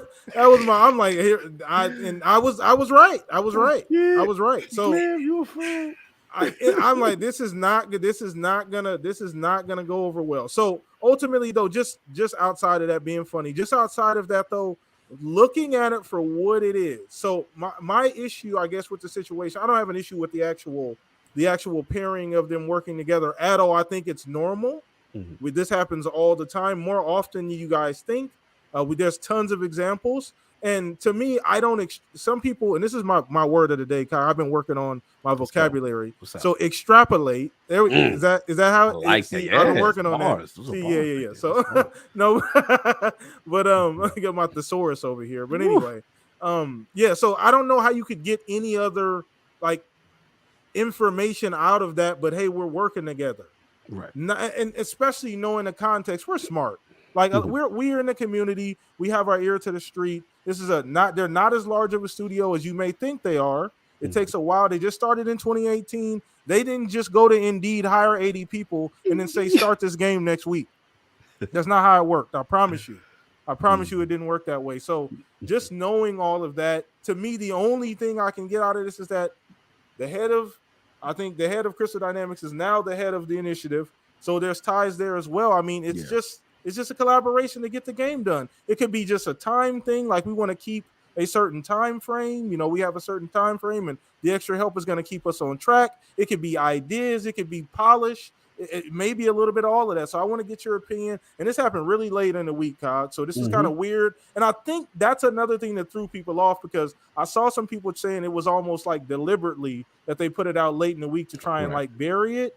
I didn't get that sense, but I mean, I thought transparency was good. But what do I know? Go ahead, Kyle. Nah, hey, brother. I mean, this is a fun one. And we talked about it, you know, on Boom Show as well on Friday when it dropped on Thursday. And listen, you know, I'm always a person, even if I disagree with another thought process, I always try to put myself in a position as to how they got there, right? Yeah. And the only thing I will say in defense is like, okay, this is something that for as long as I've been around, I've never seen from a public facing standpoint them really get in front of it. Because if you look at the statement, you know, like they are very proud to promote this. Like they are, you know, look, we are the initiative. We're partnering with Crystal Dynamics, and you know, we're going to be working on Perfect Dark, and then we learn about it being early stages development and so on and so forth. So on one hand, I understand it's okay to question and say, hey, why are you doing this? What's going on with that kind of bit? And it just made me take a step back before I got emotional, because it did feel weird. My initial was that. That's fair. Then when I did some digging, and I'm like, all right, you know, like you said, you know, we look at Daryl Gallagher, we look at his history. This is a man that's been at, you know, Square Enix himself. He's been at Crystal Dynamics. He has a lot of relationship in the other building, you know. And then obviously, you know, when it comes to outsourcing, right? Is this something that is so foreign, right? Does outsourcing not happen in the industry? It does, right? And then we start looking at examples, Last of Us 2, and you know, all these major games. Nintendo does it. Like so many major games that behind the scenes that you probably would see in the end credit of a game, right? It'll be was like, it the optics then? Was it the optics that threw people off? Okay, that's now I see the argument. That's the argument I will give people, and I won't yell at anyone for saying the only difference here is the optics. I've never seen it promoted, right? And the question then becomes, in my mind, why? Why are you, you know, kind of excited to say that? The only, again, I have no inside information, but the only thing I can think of is, you know, and I said this, Pong, we said this on Boom Show, is just that, you know, I worked in corporate before, and I do IT. And when people move around all the time, you know, talent moves around from building to building, corporation to corporation. And we have to, it's safe to assume Daryl Gallagher, who, you know, head of Crystal Dynamics, tremendous Rise of the Tomb Raider experience, all these games. And Crystal Dynamics is under Square. And to me, the question is not about to be the initiative as much. It's more about Crystal Dynamics. Like, how are you working for Square, yet you have nothing to do that Square took a bag to put you over there? like that to me speaks volumes as the future of Crystal Dynamics. And then I start to think more about it, and I'm like, well, you know, it's an expression I don't want to say it because it's kind of derogatory, but it's like I was saying, you know, excuse me, but they call it like Phil's been known to be Captain Saver Studio. You know what I'm saying? Like, so it's like, if there's anything going on over there that someone could know, that they are, that they could just swoop in and be available. Because the question becomes to me, what happens after Perfect Dark is completed? Because at the end of the day, clearly Square had nothing for that group to do, right? Clearly, yeah. like it's like, yo, all right, we got a team of all this talent. Clearly we saw what happened with the Avengers, right? Square had lofty expectations for that game. It clearly did not meet the mark. Now, from a single player standpoint, from a graphical fidelity standpoint, game is solid. You know what I'm saying? But from this looter shooter Destiny killer, nah, it ain't that, right? So to me, it's like if there's nothing for them to do, then you start to worry in corporate about your future. Damn, they don't got us working on no projects. That see again from where I stand, I'm just assuming the next step when you in that situation, because I've been laid off before, like that's the layoff is next. Like what you mean you don't have nothing for us to do, and now you take a bag from Microsoft. So to me, that's where we got to see with Initiative's Game 2 and Initiative Game 3. The last point I'll say is this. I know the quadruple A stuff gets thrown around. Yeah, right? that was. I know. And in fairness, it was an HR blog post, a LinkedIn, so to speak, when to attract a new developer to a project. If you look at what the initiative has said in any interview or whatever, they use the term small, nimble, agile. So the last thing I'll say is I don't know if this is true either, but what if this is the way? Because as gamers, we're so conditioned to a certain way of doing things and how things work, right? Even Game Pass is disruptive. We're like, hey, how's that going to work? Remember when it was first announced? Man, how is it going to work, right? They're going to lose so much money. Exactly. Yeah, like they're going to lose. We start pocket watching, like Centurion said, right? Like, yo, how is it possible? So at the end of the day, the only thing else I want to monitor too is, when they use that terminology, is it a simple situation where Initiative, their team lays out the template and the foundation of their games, and then moving forward, this is how they're gonna move, like a test kitchen? I don't know, bro. Like again, it's so many questions here. That's why I say I don't get mad at anyone who's skeptical. The proof's gonna be in the pudding when this game is released, and there will be receipts if this game is super quality, and then everybody gonna have to with the fake concern troll. But at the end of the day, that's where we leave. But I'm curious what you guys think about this whole thing, because it is very interesting. It's a very intriguing news week with this whole bit. Yeah. Okay. So we're gonna throw this over to you then, Fuzz, and get your opinion. I know we chatted a little bit about this today. It happened. Me and you text back and forth as we do pretty much every day. But just kind of, now, Cog, you brought up a great point. Now, I don't want to sound like I'm so stern on my opinion on this whole situation, because that wasn't the optics that I was trying to leave. But essentially, I do get that opinion. I would leave that open as well to interpretation as far as like for that particular concern, because that's a realistic question. Yeah. It's there's nothing wrong with asking that question, right? Absolutely. So okay. All right. But let's go ahead and throw this over to you, Fuzz. Get your opinion on this, man. Where you think are you on? Because you pulling in the speculation town a little bit, Cog there. I saw Pong's house. I saw him cutting the lawn. Co-mayor says that's okay. So we're allowed to have a late night tour. Don't worry. Let's go. So what you're saying is Crystal Dynamics gets acquired? No. Are you implying something? Without talking about acquisition season or anything like that, like considering Gallagher was the former head of Crystal Dynamics, he knows and can trust the teamwork that's over there and knows the talent that's there. Initiative is meant to be nimble or a smaller size team, so they can, I guess, move through projects. So I don't know if they're going to be kind of like the headhunters per se in some regard, or if they're going to, do a lot of the groundwork, think of the next, AAA experience, and then source it out to other studios. But whatever the case is, I with him being in charge of the initiative and working with Crystal Dynamics, I didn't really see much more beyond that. I know a lot of people could look at it as like you said, with a Friday announcement.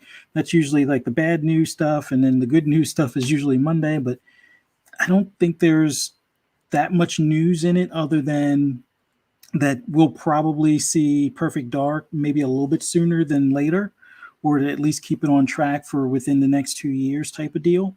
But Crystal Dynamics in general, since they wrapped up the Tomb Raider, haven't really and they've already wrapped up, I think, a lot of the DLC stuff for the Avengers, what else is Square having to work on?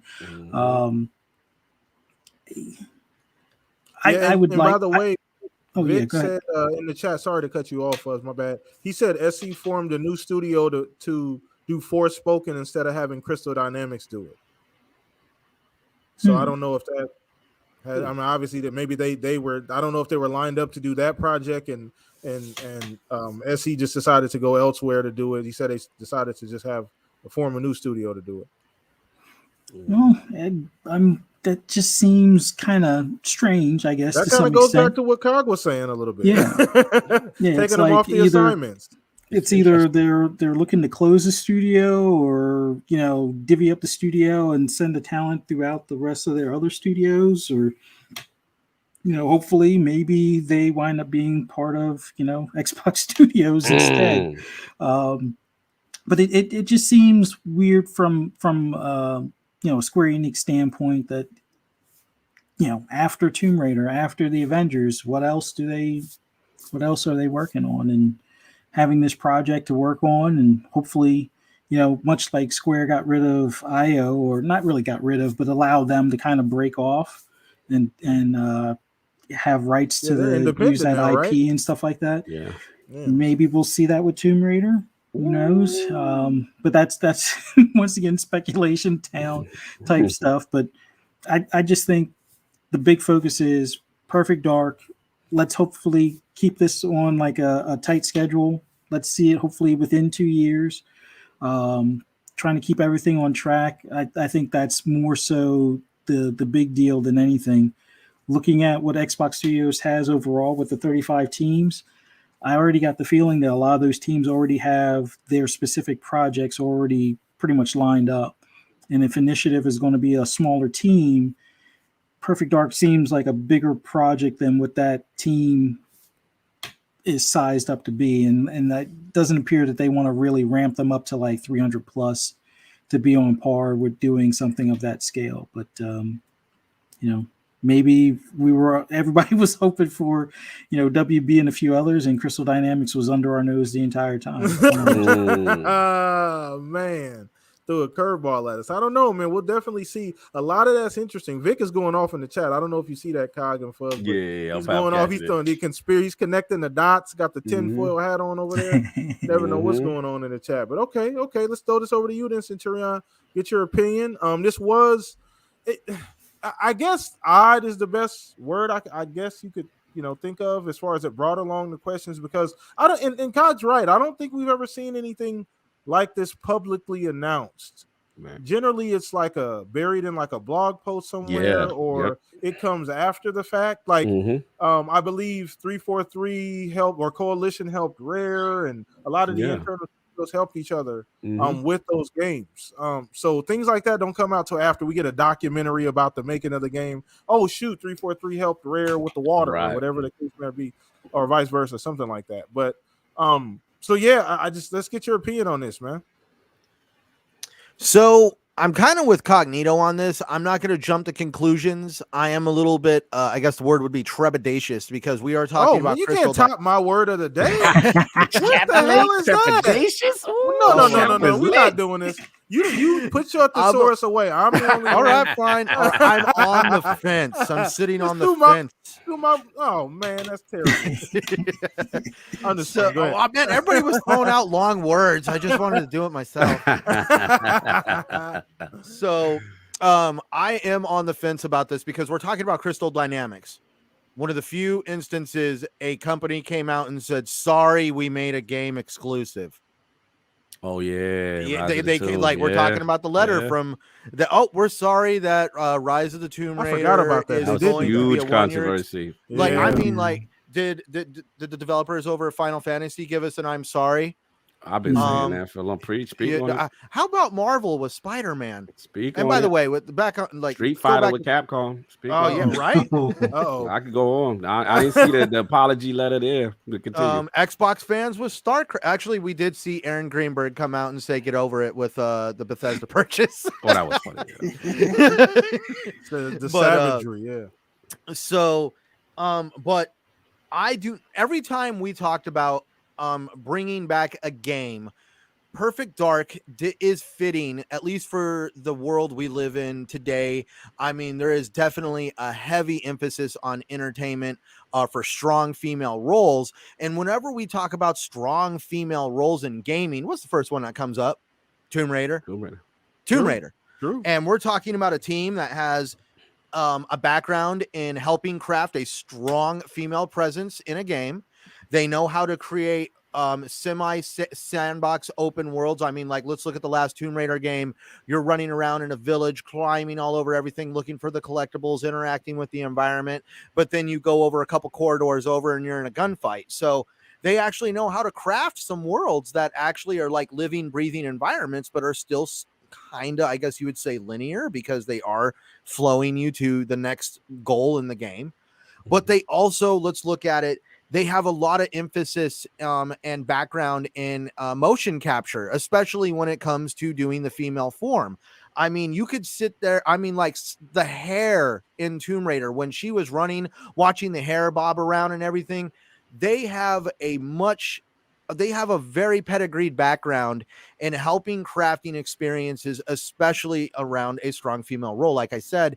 And I could see why, when over at the initiative, Gallagher was like, well, why don't we just get a hold of my friends over at Crystal Dynamics? Because I mean, they already have the equipment. They already have the background and knowing how to do all this. I don't see a big problem with this, other than the fact that we are still talking about Crystal Dynamics, the company that had to say, I'm sorry. That is the one thing that I can't get over. But then I have to definitely believe in what Cognito is somewhat saying without having to say the word acquisition. It is extremely interesting. Like, they're not working on something bigger for Square Enix. I mean, everything is going like, dude, there's a lot of stuff going on right now in gaming, and Square Enix had nothing for them, so they're back over at Microsoft. It would be interesting, and like Fuzzy said, it would be right under our nose the whole time that Crystal Dynamics is somewhat kind of getting cozy with Microsoft, and one day might sit under that umbrella. It's a good point. It could happen. I mean, absolutely. I guess if you're trying to read the tea leaves, things could definitely end up that way. You never know. But let's go ahead and get this over to Pong. Just get your opinion, Pong, here before we wrap this thing up, man. So, I mean, this news happened obviously late, like, this week, and it kind of caught a lot of people off guard. A lot of people were completely caught off guard, for better or for worse, depending on which side of the argument you wanted to be on, if we're being honest. But let's just get your opinion, Pong, when your initial reaction. Yeah. So Thursday night, I got tagged by a good member of the community, Rick Payne, in the post. Shout out, Rick. Shout out Rick Payne, asking me for my opinion on what it was. So I gave my initial response, and it kind of blew up. Tim Dog helped that out because Tim Dog agreed with me. And I've talked about this now on Boom Show, Xbox Ultimate, and this morning on the shop. So I'm in the camp that this is fantastic. Okay. I understand. So you've got different factions out there. You got some people who are controlling, being obviously either intellectually dishonest or willfully ignorant. Those are the two options in a lot. I like intellectual dishonesty. Wait a minute, did I fall in a category? No. But when it comes to the clown show and the circus, that's what you get. It's either intellectual dishonesty or it's willful ignorance. Okay, period. Point blank. There's too many smart people out here. If you're in this community, if you're deep diving games on a regular basis and the industry as a whole, you understand a lot of this stuff. And when you act like you don't, you look like you put the paint on, you look like the clown. Okay, this is what it is for me. So anyway, so you've got that crew. But then you got another crew that are actually concerned, that people, that really, raised an eyebrow at this. And I can understand that, because a team as prominent as Crystal Dynamics doesn't normally take on a support role or a partnership with a studio that's outside of their family, right? And so that can raise some eyebrows. Most support studios we've never heard of, or barely heard of. Like Cog was saying, they're at the end credits, and you don't pay attention to them. But again, you look at The Last of Us 2, 14 support studios, over 2,000 people helped out with that game, right? So there's big examples of this happening. It's just a name like Crystal Dynamics coming up, and I think we got to move away from it being a support studio and take it for what it is. It is a partnership, right? This is co-developer, right? So that's what this is at this point. And I'm I think personally it makes a lot of sense for all the reasons that have already been placed here. And the initiative themselves, if you go back to their early interviews, and shout out to Fun Speculation Mav, he brought this up too.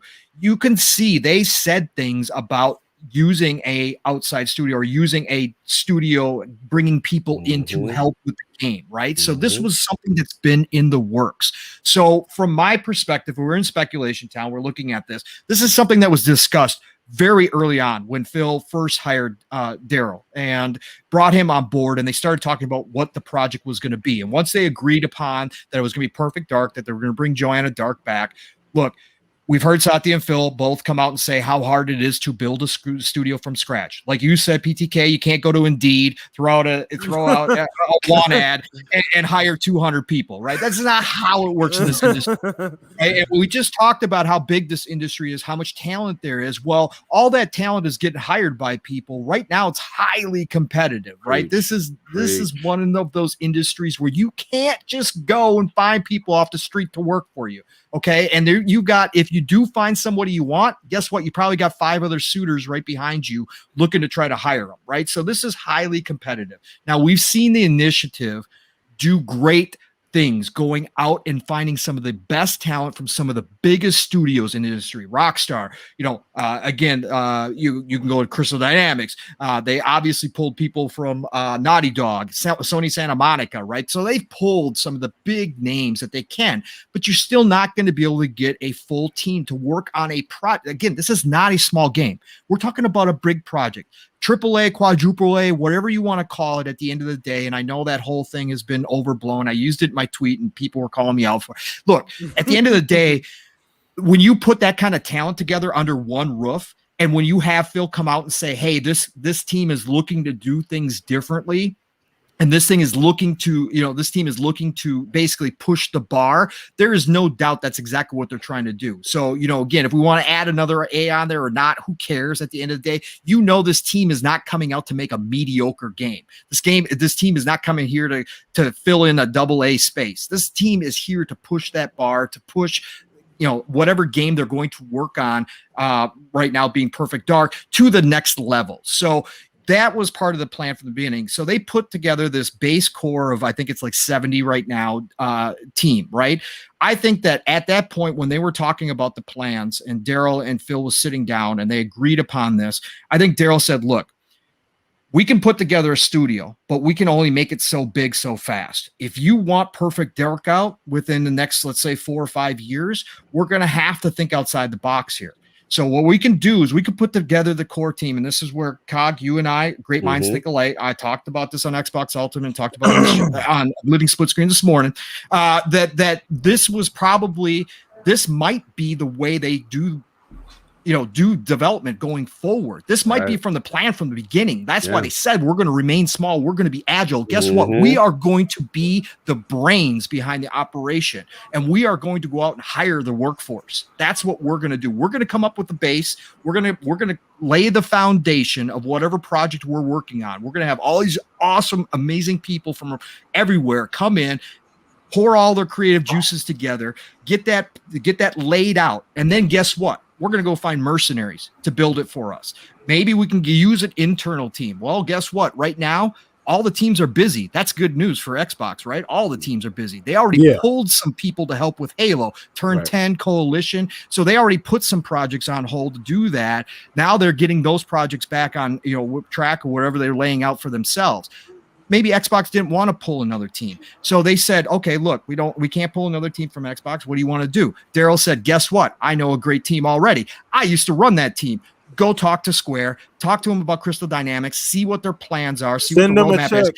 Yeah, he might have already known the roadmap after the Avengers was kind of open, that there wasn't really anything in the works. He might have laid that out to Phil and said, hey, just give him a call, see what's going on. Cut him the check, lay down that bag. You know, Square Enix is going to take that bag. They love doing that. And that's exactly. And that's Final Fantasy 7 extension remake secretly. Yeah, hopefully. Yeah. Exactly. All that. Yeah, hopefully the other way too. But anyways, so I think that was the plan from the beginning. And I think it works out perfectly for all the reasons that have been said. You can say that developing a game is the same, right? That every, if you know game development, you know game development. But when you're a leader and you're trying to get people to listen to you and understand what your creative vision is, bringing in a bunch of new people who haven't really worked together that much at all, there's a lot of explaining that goes on. And there's a lot of trying to get people on the same page. Now, if you've got a team pre-made that you've already led, that you've already gone through projects with, they know how you work, you know how they work. Yes. That's what you do. You cut all of that streamlines the process. Exactly. You bring that team in, they're ready to rock and roll. You can say something, hey, this is what we're looking to do. This is our vision. This is what I need you guys to do over here. This team over here, I need you guys working on this. They are going to know exactly what you mean and get down to work a lot faster than trying to explain to people who may not have heard your voice, not used to your leadership, all that kind of stuff that we take for granted. That it's stuff that takes time. Again, I brought up on Boom Show and King pointed out, sports analogies work very well. You bring in a new head coach, it takes time to get that voice, to get everybody on the same page, used to that voice and used to taking those directions. And that's why those coaches generally bring in people they've worked with previously so that they have people that understand and can help explain to the rest of the team what they want and what they need out of them. That's what Daryl's doing here. He's just cutting all of that out and saying, look, I've already got the squad. I know how they work. They know how I work. Let's get down to business. And I think that might be the plan going forward. Now, whether that means an acquisition, in the future or whatever, who knows? But I think that they might look to hire out, they're going to be the creative force. They're going to build the foundation. Then they're going to go out and find the workers to build the frame, to put the roof on, to put the walls in, get the electricity running, all that good stuff.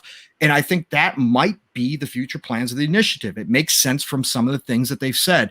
And Cog was spot on with bringing that up. I think that might be the way. But I think that at the end of the day, for Perfect Dark in particular, for Joanna Dark, this to me is a new IP because it has been dormant for so long.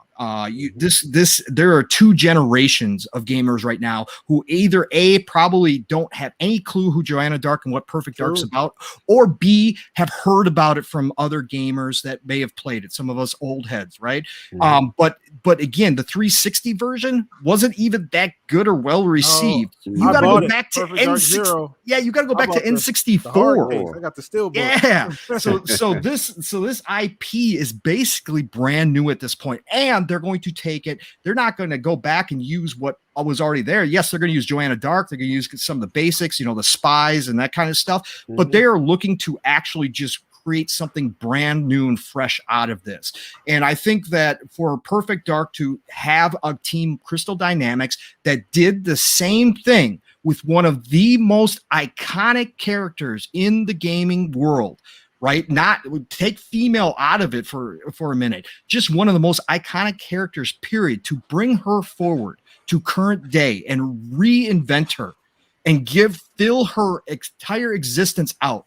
Right. Lara was kind of shallow at one point, again, back in the day, technology wise, whatever the case may be. I loved the puzzles back then from Tomb Raider. That was my big deal, doing that kind of stuff. But her as a character, she wasn't really fleshed out. Agreed. They brought her forward, modernized her, made her a person, made her a full character, and gave her, feelings, gave her everything. When you play those games, they beat the living hell out of her in those games, and you feel for her. Like when she goes down the river and gets speared on a tree trunk, dude, you feel that. Why? Because she is a character you can care about. So they've got this team who has already done this with one of the most prominent characters you can have in video games. Now you bring them over to help flesh out Joanna Dark to create this world that she's going to live in, and obviously give all of us gamers, just not only the people that remember Perfect Dark, but all the new people who have no idea what Perfect Dark is, create this brand new IP that hopefully is a gigantic success, because they are trying to make a big game on another level. And if that's the case, a lot of the credit is going to go to Crystal Dynamics and Daryl Gallagher's decision to bring on his old team to help with this project. I think it's fantastic. This team is proven. They have expertise in a lot of areas. Yes, Perfect Dark is first person versus third person action, obviously over on Tomb Raider side. But at the end of the day, the traversal, the world building, the character building, all of that is right in their wheelhouse. People say that like it wasn't already a first person shooter. Right. Exactly. I know. Anyway, I know, but they brought it out. They made a point to reiterate it again in their tweet, which I thought was interesting, because I think some people probably saw Crystal Dynamics and said, I thought maybe third person, maybe. But I just think that, again, their expertise lies in this field. I think that they're going to bring the special sauce that this needed. And I think that it was a testament to Phil and Xbox and Microsoft to go to Square Enix, who has at best a rocky relationship with Xbox, and to go to them and say, hey, can we buy one of your teams for a while? I think that was a testament to what the vision is from Gallagher and the initiative on Perfect Dark and Joanna Dark, and they want to make sure they get it right, and they're not going to just trust it to anybody. They want to trust it to somebody that already has credibility in this industry, and Crystal Dynamics, for sure. Take Avengers out of it. That was not in their wheelhouse. That was not a typical Crystal Dynamics game. Their other games are definitely well-known, well-respected. And again, the Avengers can't take that out of it, right? So I think that shows how important this is. And if this is the future of the initiative, again, we get into these ruts where we think things can only be done one way. Maybe this is a new way to make a game. Maybe you have this core base of creativity that lays the groundwork, and then you go find that right team outside or inside to build the rest of it out. And maybe that becomes a successful way to make games as well. Why not? So I think it's great. That's all I'll say about it. I think this is fantastic.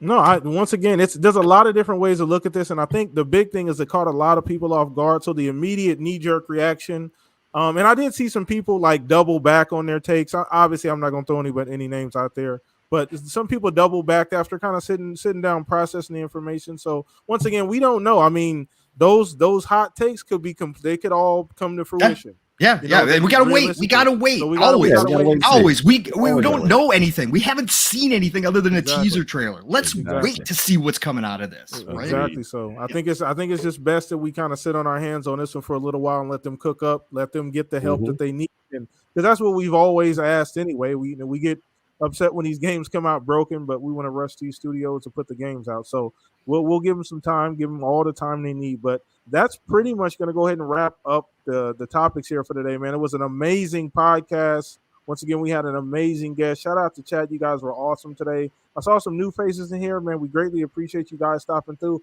Hopefully you guys hit that like button. Hope you guys enjoyed the show, and we'll come back and see us again and again every single Saturday. Once again, we always here, super consistent with the show, and trying to do some new things. I'm gonna edit this in the actual description, but I put out a video, just a standalone video, something I'm looking to do every week. It's kind of ranking the Halos in like a tier list. So that was kind of something fun that I added to the channel. You guys enjoy that? You can go find that, just in the archives of the videos here. So wanted to throw that little plug in there real quick. But let's go ahead and just get to our guests and get to all the pleasantries before we let everybody off of here, man. Once again, from me to you, Cog, congrats on everybody at ILP for the 10K, man. Another 10K on the way, twice as fast as you guys got this first 10K. You won't even be able to keep up, man. I promise you. all the good work you guys got going over there. So shout out to you and all the Lords. Once again, if you guys don't know, let everybody know where they can find you at, Cog. Sure, thank you, man. Again, great to be back in the shop to celebrate this occasion with you guys. It happens on the same day I'm here, Yeah. which is pretty amazing. And yeah, man, it's been great. Thanks to everybody that send the love. Anybody I've podcasted with or interacted with in real life, it really means a lot. And you guys, we see you in the chat or you guys retweet.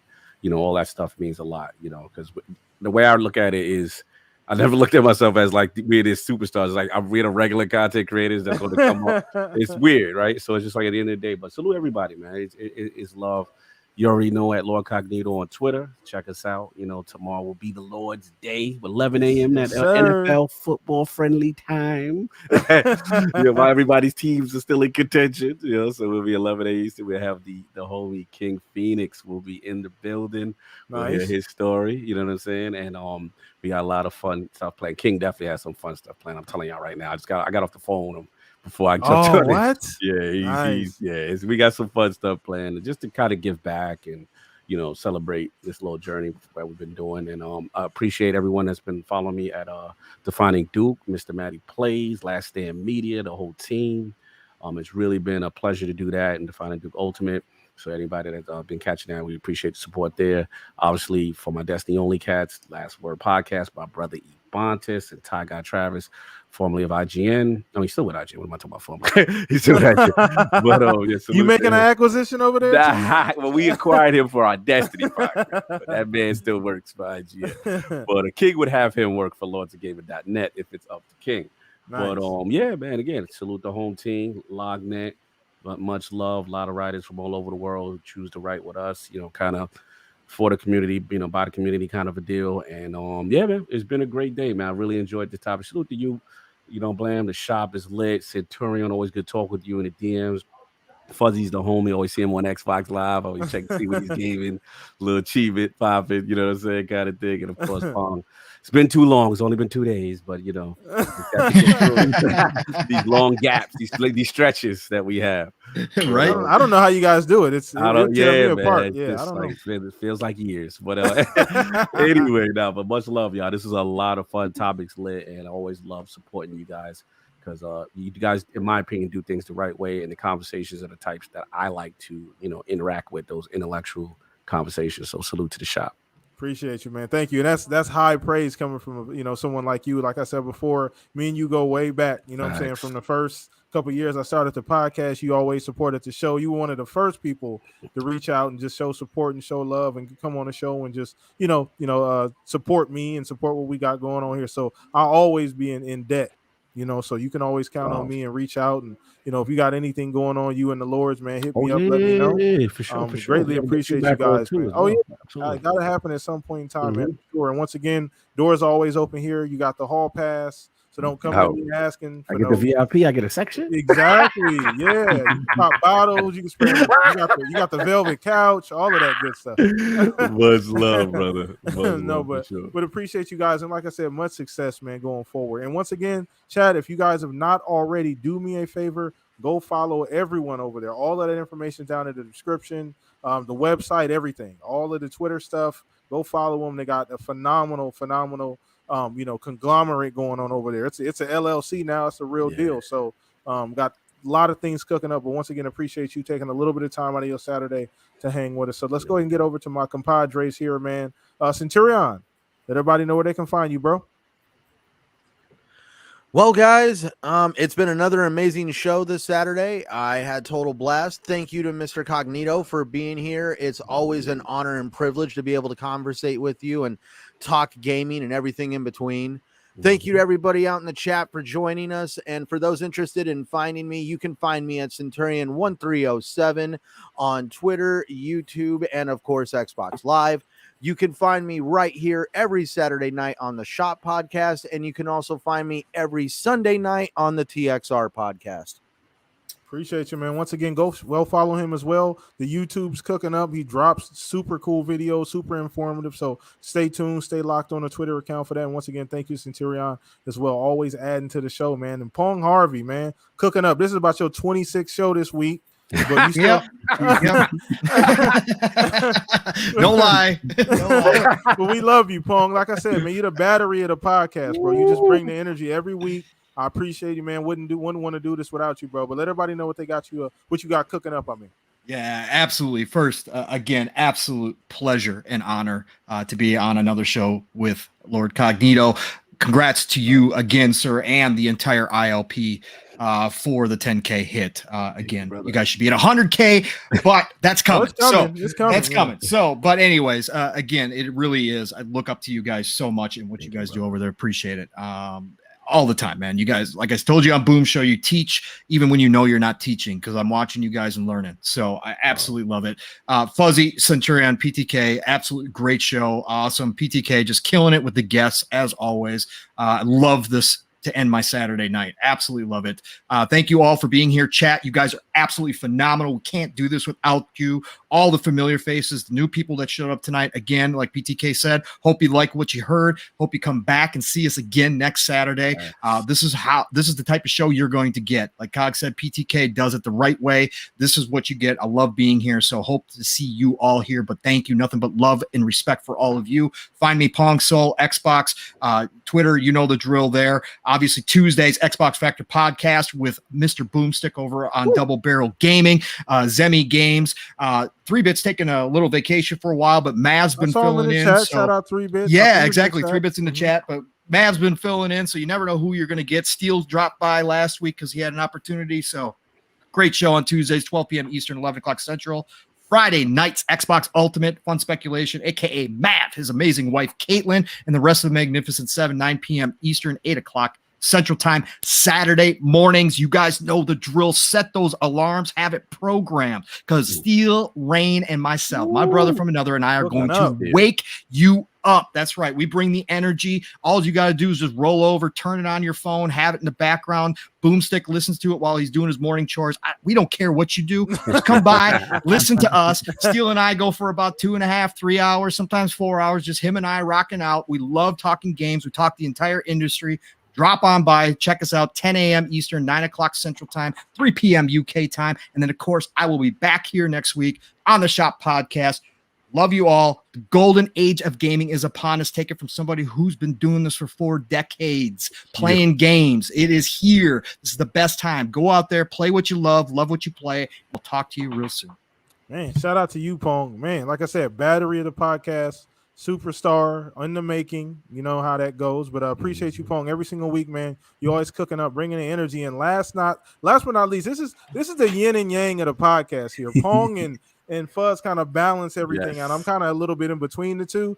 Pong is the battery, Fuzz is the smooth operator. So, Fuzz, what you got going on, bro, man? Well, just want to thank Cog for coming on tonight, and always a pleasure having you on here and talking shop with you, and just love what you guys are doing over at ILP, man. Congrats and many more subscribers on that, because you guys, like I said before, you guys are what I would consider like the modern day IGN as far as the go-to. Not the controversy of IGN, but the IGN or the go-to for gaming news and just everything as far as, whether it's dev-related interviews, game reviews, some of the streaming you guys have been doing. Just keep it up, and man, can't wait until you guys have the 100K under the on that channel. But I want to thank my second family here with Blam, Centurion, and Pong. You guys are always what I look forward to. Just talking games and stuff. My favorite hobby every Saturday here, and it's just amazing. Along with the chat, you guys are awesome. Thank you so much for coming to join us. If you want to see any of the crazy things I tweet about or whatever on Twitter, just follow me at fuzzy_Belvedere. You can also find me on PSN at fuzzy_Belvedere or Xbox Live, fuzzy_Belvedere. More than likely playing Forza, although lately, or mainly this weekend, I'll be dabbling in some of the Halo flight. So, man, awesome show, guys. Thank you so much for having me on. It's always great to be here with you guys. Appreciate you, Fuzz, man. Every single week. And your boy, last but not least, PTK Blam. Follow me everywhere on Twitter. All of that stuff is down in the description below. Follow me on Xbox Live if you want to hit me up and play some games. I greatly appreciate you guys. You guys give me energy to do this every week. You give us energy, provide us with the necessary feedback, man. Once again, questions next week, early in the week. That's something I'm going to be doing. Look for another video next week outside of the podcast as well. That's something I'm going to continue to do as well. So I appreciate you guys. Throw me ideas. The DMs are always open, man. And once again, last but not least, thank our guest here. Please go follow them and him. If you guys want to just figure out what's going on in the realm with the Lords, just go follow Cog and he'll update you on everything they got going on over there. But you guys enjoy your weekend. Please be safe. Have a good one. We'll see you guys next week. Same time, same place. Peace out, chat. Peace. Later. Later.